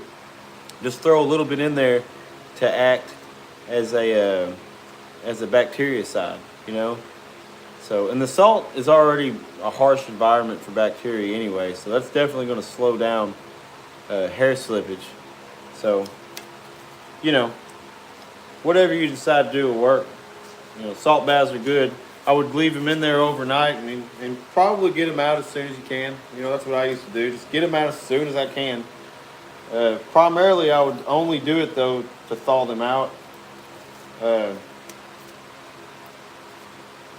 And I made a video on this. Like, I did this for bear hides. You could do it for any hide. But talking about thawing hides out in used pickle baths. Like pickle baths that you're going to throw away because you're done with them or you've used them too many times. Save them and thaw hides out in them. Because, it's got acid in there. And that acid's going to prevent bacteria from spreading down into the hair follicle, which is what causes hair slippage. But salt water is very temporary, but it is effective.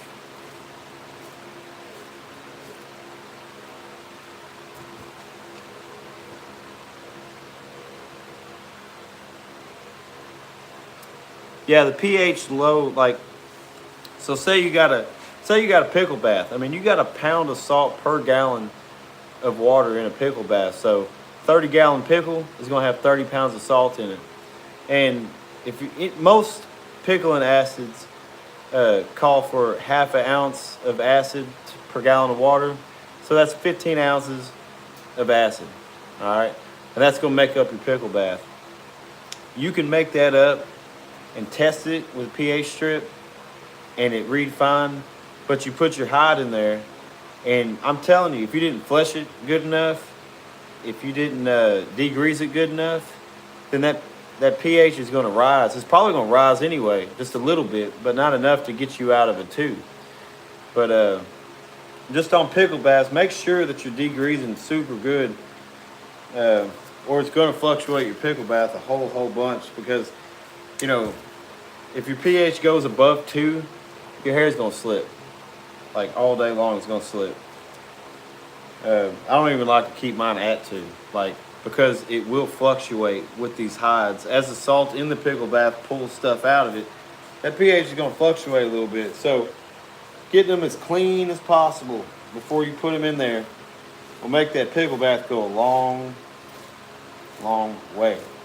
But that's the only concern I have with salt baths, is that the pH is neutral. It's neutral. So whenever you go to put a hide in there and thaw it out,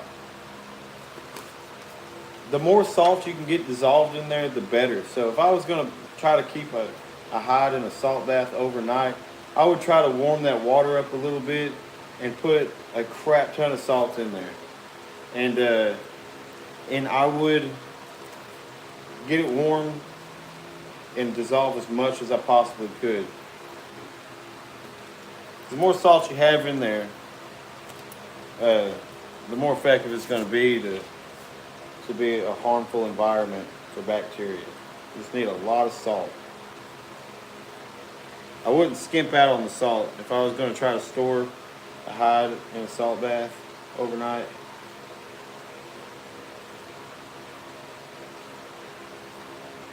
I probably went on and on and on about that, guys, but how long do you recommend degreasing a hide for? So for me, I mean, it depends on what it is, you know. If I was going to do something like a coon, some coyotes, you know, 30 minutes, but then again, 45 minutes don't never hurt nobody. I mean, you know, you can add salt to your degreasing bath if you want to. I don't. I don't do it. I just add a crap ton of Dawn dish soap, and you know, I eyeball it. I just get a bunch in there. You know, sometimes I pour a whole big bottle in 30 gallons of water and mix that crap up. And it's all good. It's pretty cheap stuff. So, but yeah, 45 minutes, and if you can warm that water up, you know, that's gonna work even better. So yeah, 45 minutes, and go out there and agitate the hide in the degreaser every chance you get. Make sure you get it in the fur real good. You know, run your fingers through the fur. You know, wash its hair. And here's another thing, like if you're degreasing hides and you plan on putting it into a pickle afterwards, you're going to want to rinse all the soap off of it. Like rinse it off so much that you just stop seeing suds at all, you know. By doing that, you're definitely getting rid of all the broken down grease on the hide and on the fur. And but which is good. But it doesn't matter what kind of degreaser you get.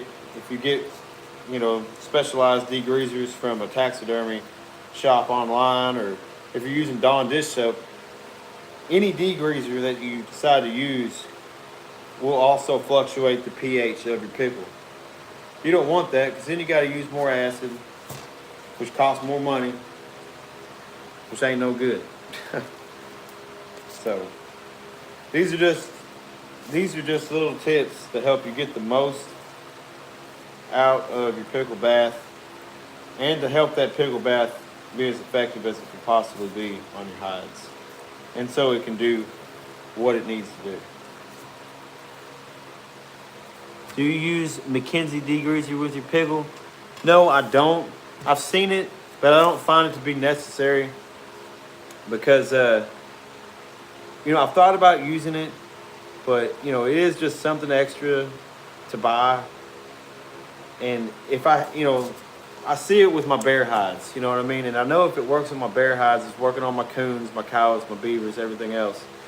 But it doesn't matter how you flush it. I flush with a pressure washer. Y'all know that. I'm cleaning the crap out of it with that. And but then I do an incredibly thorough job degreasing my hides, and I rinse them off with my pressure washer, with my turbo nozzle. So I mean, I'm getting up in there, man. You know what I mean? I'm getting in there and I'm cleaning that crap out. So they're degreased, faux show. When I I put them in the pickle, bring them in here, shave them, put them back in the pickle, drain them, weigh them, tan them. I'll throw degreaser in after I neutralize that hide, which you're throwing in baking soda, which is a cleaning agent as well. It's just to neutralize the hide, but yeah, no. I mean, it's not to say you can't put that McKenzie degreaser in there. I just don't see the use. I just don't see the need for it, personally.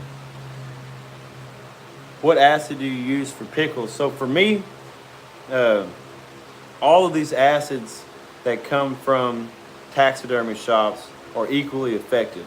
The only difference in them is price. To me, you know, I don't see my pH jumping up and down any different from McKenzie, True Bond, or Pro One, which those are the three taxidermy supply stores that I shop from. I don't see my pH fluctuating any different from one or the other. Each of them use 1/2 ounce per gallon. For me, I use Pro One no harm pickling acid from Pro One Taxidermy, pro1taxidermy.com. Get on there, it's like $75 a gallon. It goes a long way. I mean, that acid's strong enough that I can use it 4 to 5 times as long as I keep my hides clean. I don't want no dingy pickle bath, you know, super dirty. I can keep them clean. And a lot of that's because of that pressure washer. Just of how good of a job it does, you know. Uh, if you do a very thorough job degreasing, man, and hit it with a pressure washer, you got clean hide. I mean, that hide is it's clean. I mean, clean. It smells good right off the bat. Uh, Also, if you're degreasing like several hides, uh, like for me, I don't degrease like an entire batch of hides in one degreasing bath. Like I'll use a couple degreasing baths because as the degreaser draws out grease, its effectiveness declines like drastically. You'll even notice like less suds, just because the degreaser is getting used up in there. So like I don't want to degrease a crap ton of bears at one time. I've seen tanneries that do it, and a lot of that for me is just, and what's going to be for y'all as well is just whatever you prefer, personal preference. That's what I'm trying to say. And those are just my personal preferences, man. I just feel like I can do a better job. And while I have like, for now, I'm doing like 20 hides or more at a time. At times, I just go ahead and make, I just go ahead and make different degreasing baths. And a lot of it too is I'm making a lot of first impressions, like a lot. So I'm trying to I'm just trying to do the best job I can. You know what I'm saying?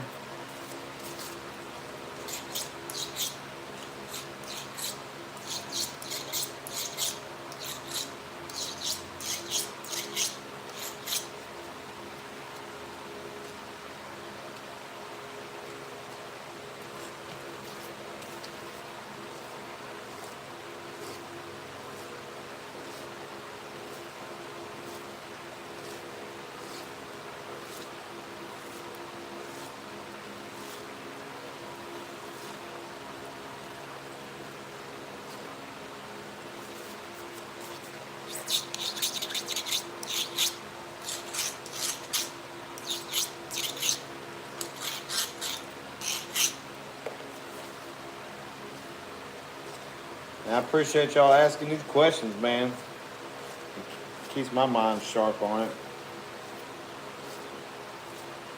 I do try to give like super detailed answers, man. I mean, that's just how my brain works with all this. Like I want to understand like what I'm doing and how is what I'm doing going to affect what I'm working on.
That's rough flesh. I still got a lot of bits and pieces. I'm fixing to scrape this entire thing just to clean it up a bit.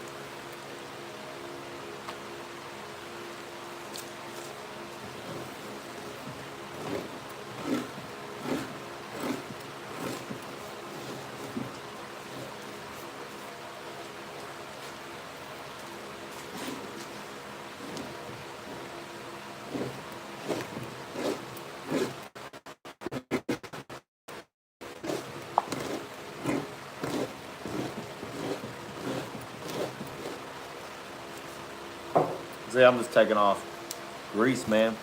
Thank you, thank you. You out, Critter? No, not out. See, when you take all that off, it's so much lighter, man. So much lighter. And see, I'm just using the dull side where the radius curves in. I'm just taking off grease. Like I'm just pushing off grease.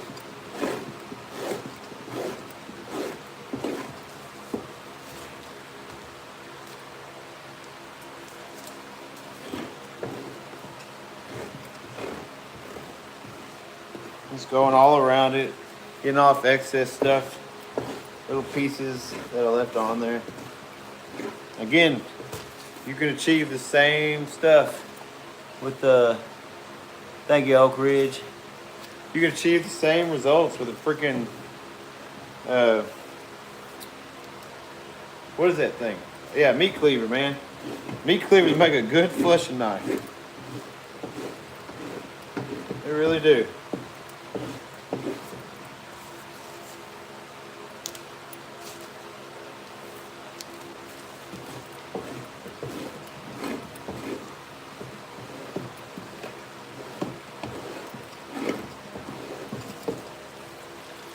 And right here, man, it's just a makeshift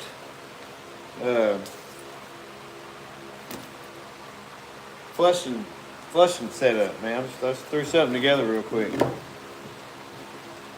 You know, I mean, I got a good beam, I got a good knife, no doubt, but I mean, I don't have like a really nice stand for it, so just make something work. Whatever, just use what you got. I've done that a lot, and it works. It just does.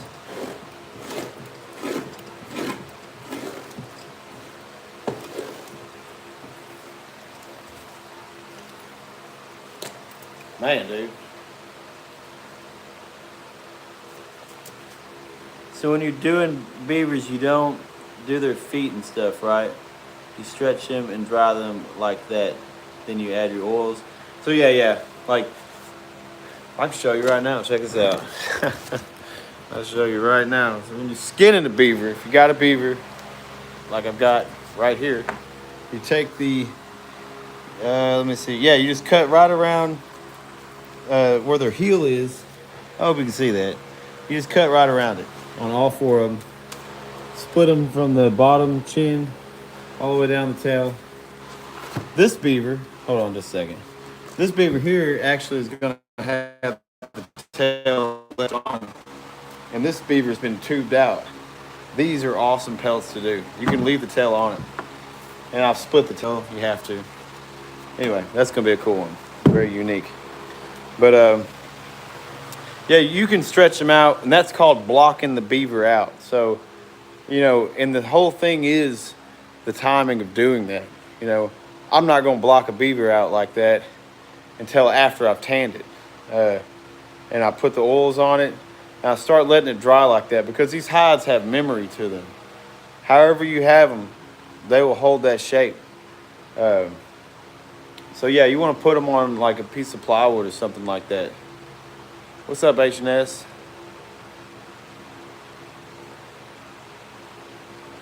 Yo, what's that, shoal dog? That's cool, man. But yeah, that's when you would you would tack it up to a board or something like that when you're applying oil. And just before the freaking hide dries, you want to take it off of that board. Like, let it dry like 80% of the way. Like, it's going to look like it's dry, but it ain't, you know. That's when you want to start stretching it, and probably adding another coat of oil. And you don't have to put it back on that block, on that second coat of oil. Just keep going, just keep stretching it.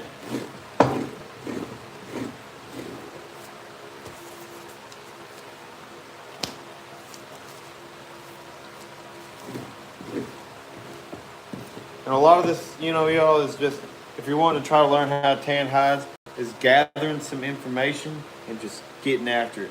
And trying to utilize whatever information you gathered to the best of your ability. And as you continuously do that, you'll just continuously improve. Of course, you'll fail some along the way, but I'm sure y'all know that there ain't no other way to learn. But all of this right here is trial and error, non-stop, and building upon every failure. I've gained a little knowledge on this stuff, but I'm still looking for more. And I'll practice it, constantly doing something different. Trying to do new things all the time.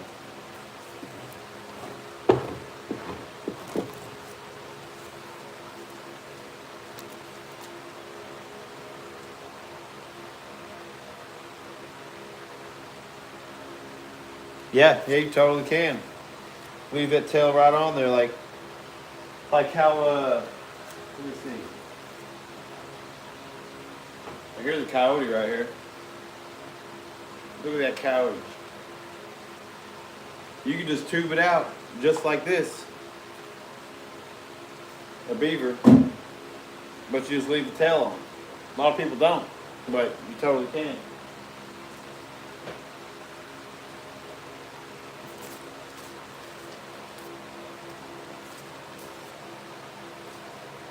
I'm not sure how it would turn out if you didn't have a way to thin the hide. I'm not sure how it would turn out,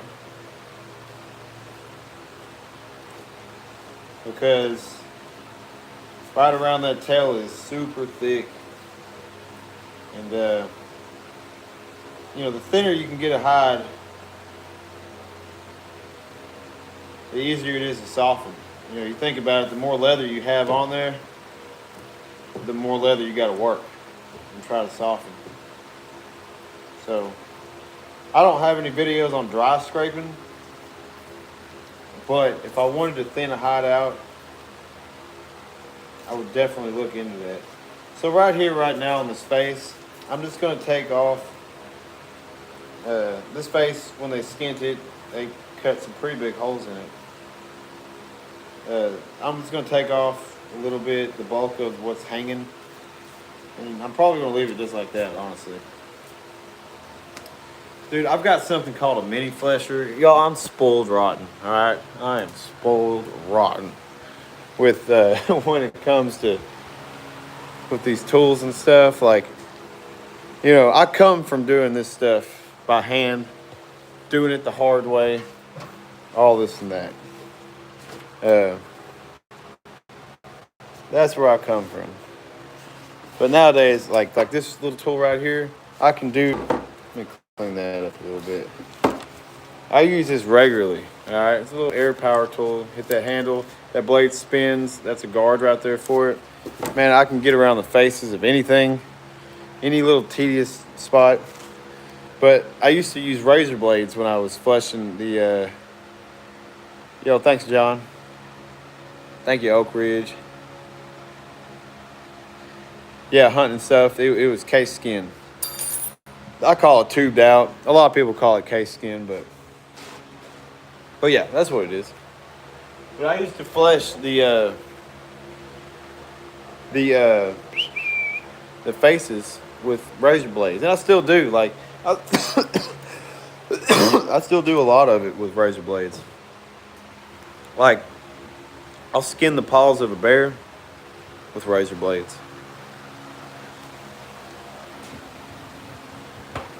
All right. Yeah, come on. Come over here. I've got used salt down here. I'm not proud of it, y'all, but we're going to do it. Y'all can just look at me through the curtain of death right here. Hey, I got one of them. Oak Ridge sent it to me. Yeah, he said he did, man. He called me the other day and told me that he sent you one, man. Have you got to use it? And if so, what do you think about it? Look, you know what this is right here? Look, this is inappropriate, but it's so funny. This is zebra foreskin. All right? That's what that is, man. I just got it. Anyway, Oh, you ain't used it yet. Man, it's gonna be cool. Yeah, once you get that guard set to where you want it, it's freaking awesome, dude. For me, I primarily use it for the faces and to clean the ear cartilage with.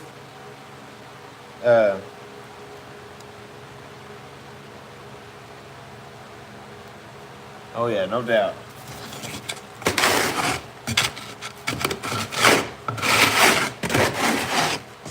Yeah, I primarily use it to clean faces and do touch out. Oh gosh, I had to chop this crap up, man. Bull crap. Alright, dude. Okay, done with that.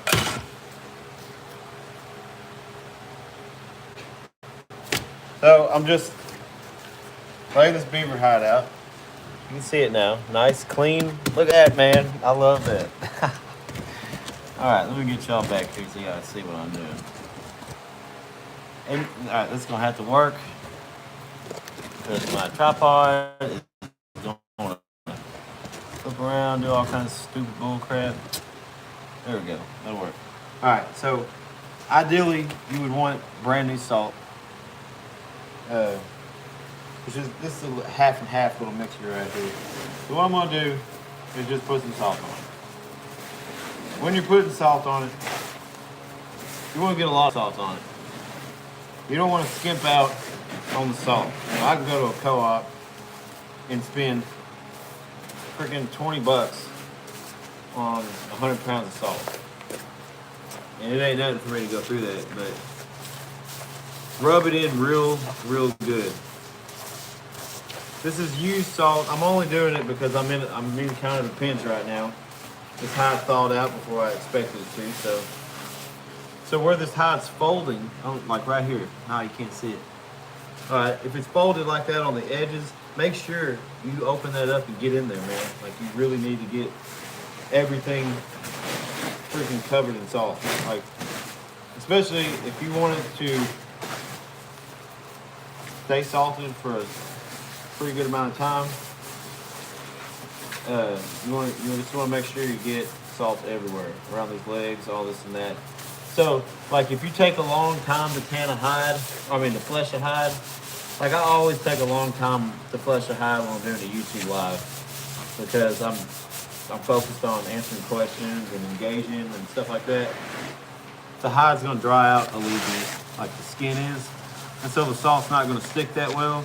So that's what I'm experiencing right now with this hide. And so what I'm gonna do is just leave this thing laying here for a second and allow that salt to start pulling out some moisture. And then I'll just come back and rub it in one more time, maybe throw a little bit more on there. And then the salt will stick really well. Because what I do is I'll salt the hide and hang it up. All right. Some people roll it up, put it in such a way that it can drain out, yada yada. You can do whatever you want. I don't do that. And it's just because my mind don't agree with it. I just put salt on them and hang them up and they drain. All right. So look at that. That's a salted beaver pelt right there, y'all.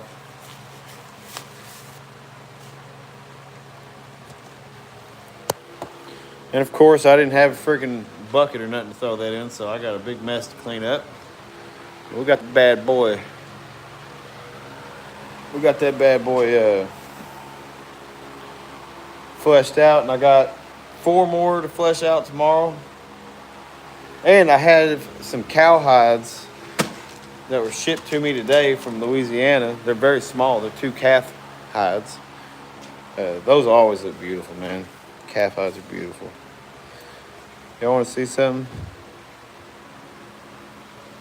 What do you do with all the bits in the floor?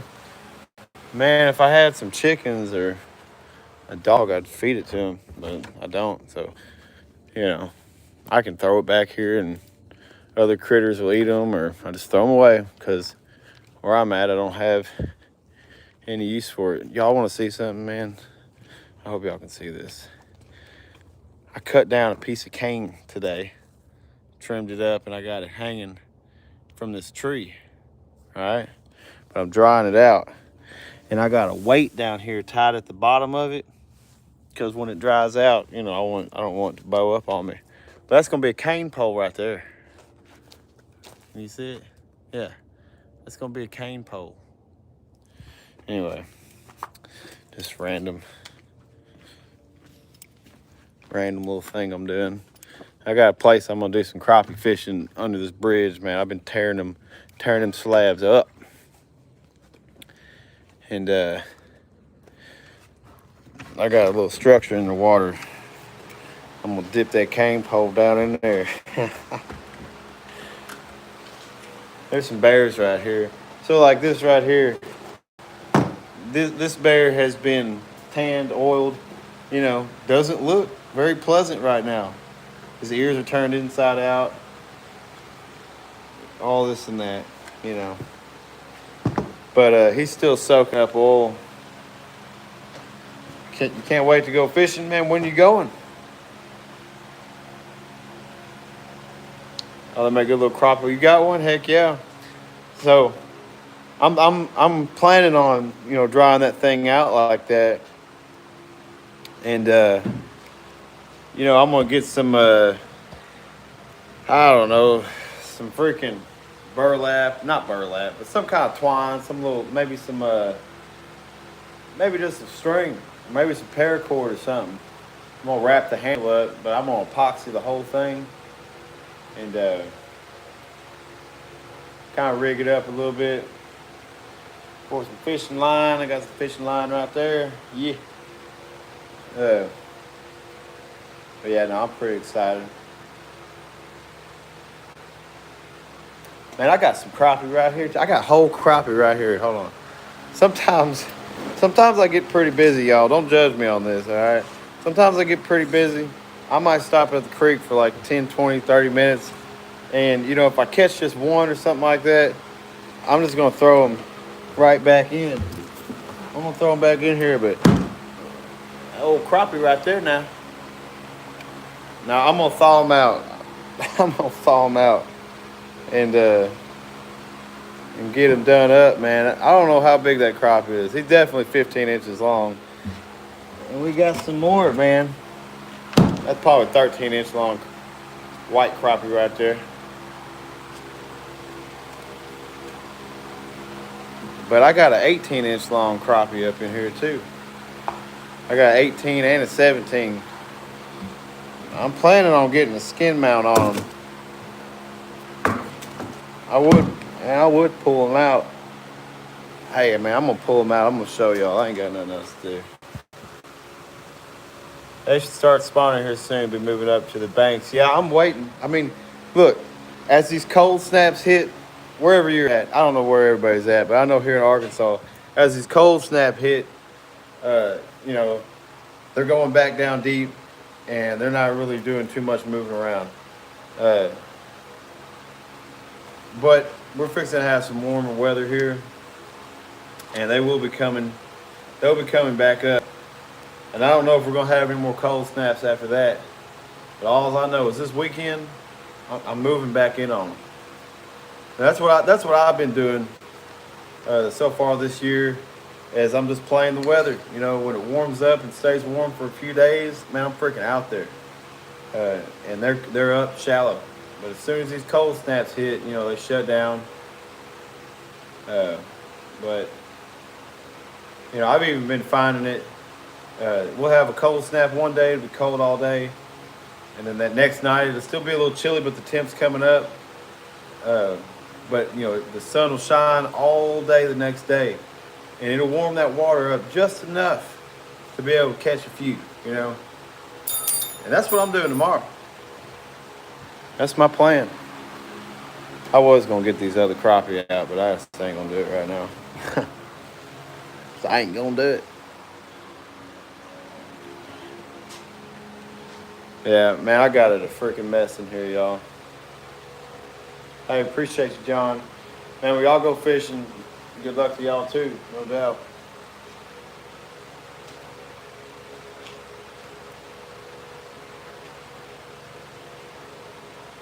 So like this coyote here, he's drying, and when they dry like this, they get a little hard on me, you know, and but that's okay.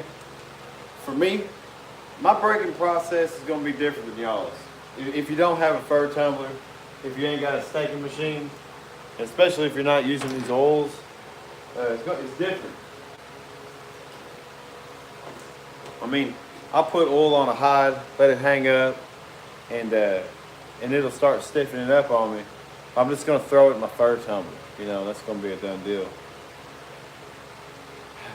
But you know, if you don't have a fur tumbler or a staking machine, after you oil it, let it soak that in, and once it starts drying, go ahead and start just stretching it. I'll show you an example right now. I got one. Let me see. Where's it at? Oh, right there. So this fox right here, all right, he's starting to, he's got oil in him, thin-skinned animal, starting to dry. Can you see that skin turning white when I go to pull it like that? That's all it's going to take. But it's going to be way more effective if you have oil, if you put oil in here. That stretching of the skin like that is going to be way more effective if there's oil in here. Fox are hard to stretch out because, I mean, look how tiny that neck is, man. It's hard. They're hard to stretch out. But you can just take them. With the oil, that's all it needs. The fibers just need to be stretched. And you can take it and spin it around like that right there. And that's going to stretch those fibers. You can literally do that throughout the entire hide. Obviously, when you pull it back around, it's going to look like freaking dog crap, but you just take it and do like that. Like this one's got the paws on it. Watch this. Take it, stretch it. Take it, stretch it. Stretch it. You just go around this whole thing. You can tan a hide with anything. Let's see what you got. What media are you running in your tumbler? I'm sure you said before, but I'm newer here. All good. So I've been running corn, feed corn in my fur tumbler. It's worked, but over time, it sucks because what it's going to do is fill your tumbler up full of freaking cornmeal by the end of it. Like it's going to pulverize that corn, and it's going to leave your hide super dusty. That has been like, dude, it sucks, man. The dust sucks. You spend so much time cleaning these hides, and then you run them in the tumbler, and then they just get covered in freaking dust, like super fine dust. Yeah, I'll board these beaver pellets, 100%. So what I'm doing now is here in a couple weeks, I'm about to take the tumbler apart. I'm about to replace all the sidewalls in it, and I'm going to clean out. I'm going to replace all the outside walls, and I'm going to clean out the side walls. And the reason why I'm doing that is I'm getting rid of all that dust that's in there. Like, look at this tail right here. Sorry. Look at this tail. Watch. You see how it'll turn all white? But, I mean, it will, though, as it dries. As the parts that aren't turning white dry, you have to go back and revisit them. You know? But now, I mean, that tail's getting stupid soft. See that stretch? That's what you want. You want that. You want that stretch. This little guy's got his paws on there too. I got the whole entire fox right here. But literally, like for this fox, I don't have to run this through a tumbler. You can do the same thing. You can break a hide the same exact way with anything. And like I said, the more oil you use, the better. The higher quality tannin solution that you use, the better stretch you're going to get on a hide. You know, when it comes to a tannin solution, it can do a good job, but depending on how good of a job you want it to do, it really depends on the product that you use. You know, some tannin solutions, mineral tanning is not, to me, like alum tannin, it's not the best route to go. And there's a lot of tannin solutions out there that are mineral tans. I don't like them because it's not a true tan. but synthetic tannins. If you're not going to use pure tannins, like they come from bark, oak, stuff like that, then you'll want to go with synthetic tannins. And it's so simple to do. You don't have to just fully understand the crap out of it. It's just try it one time and you'll see. And then you'll be like, oh, okay. That's what it'll be like. You'll be like, yeah, it's way better. It turned out way better. That's exactly what I want, you know. Because a lot of folks, you know, you want a good product like they make in the tanneries. You got to start using chemicals like they use in the tanneries, you know. You got to start working them hides. You can do it all by hand. Look at this. This has gotten way softer since I just been sitting here pulling on it. That's only because of how I've tanned this hide. That's the only reason why it's gotten so much softer right here in front of you. Just on me going around pulling on it. It's just the method that I've used to tanning it. I didn't come up with it. It's gonna be a nice little fox. Got his feet on there. This ain't been ran through a fur tumbler or nothing. And a lot of it, like the legs right here, they're fully dry. Alright? They're fully dry. Hadn't been run through a tumbler, nothing. And look at that. Yep. Alright, y'all. Oh, I think I'm gonna bounce off here. I've had a long day. I will show you one more thing though. There's a cowhide. It's tanned and oiled. I will be throwing that in my fur tumbler. That is definitely going in the fur tumbler. And I'll hit it on my staking machine too, but.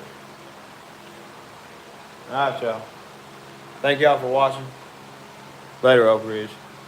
Later, everybody watching. Y'all have a good night too. Hey, if you're gonna do a pickle bath, get you some pH strips that read from 0 to 3. You don't know nothing without them. Tan your hide out.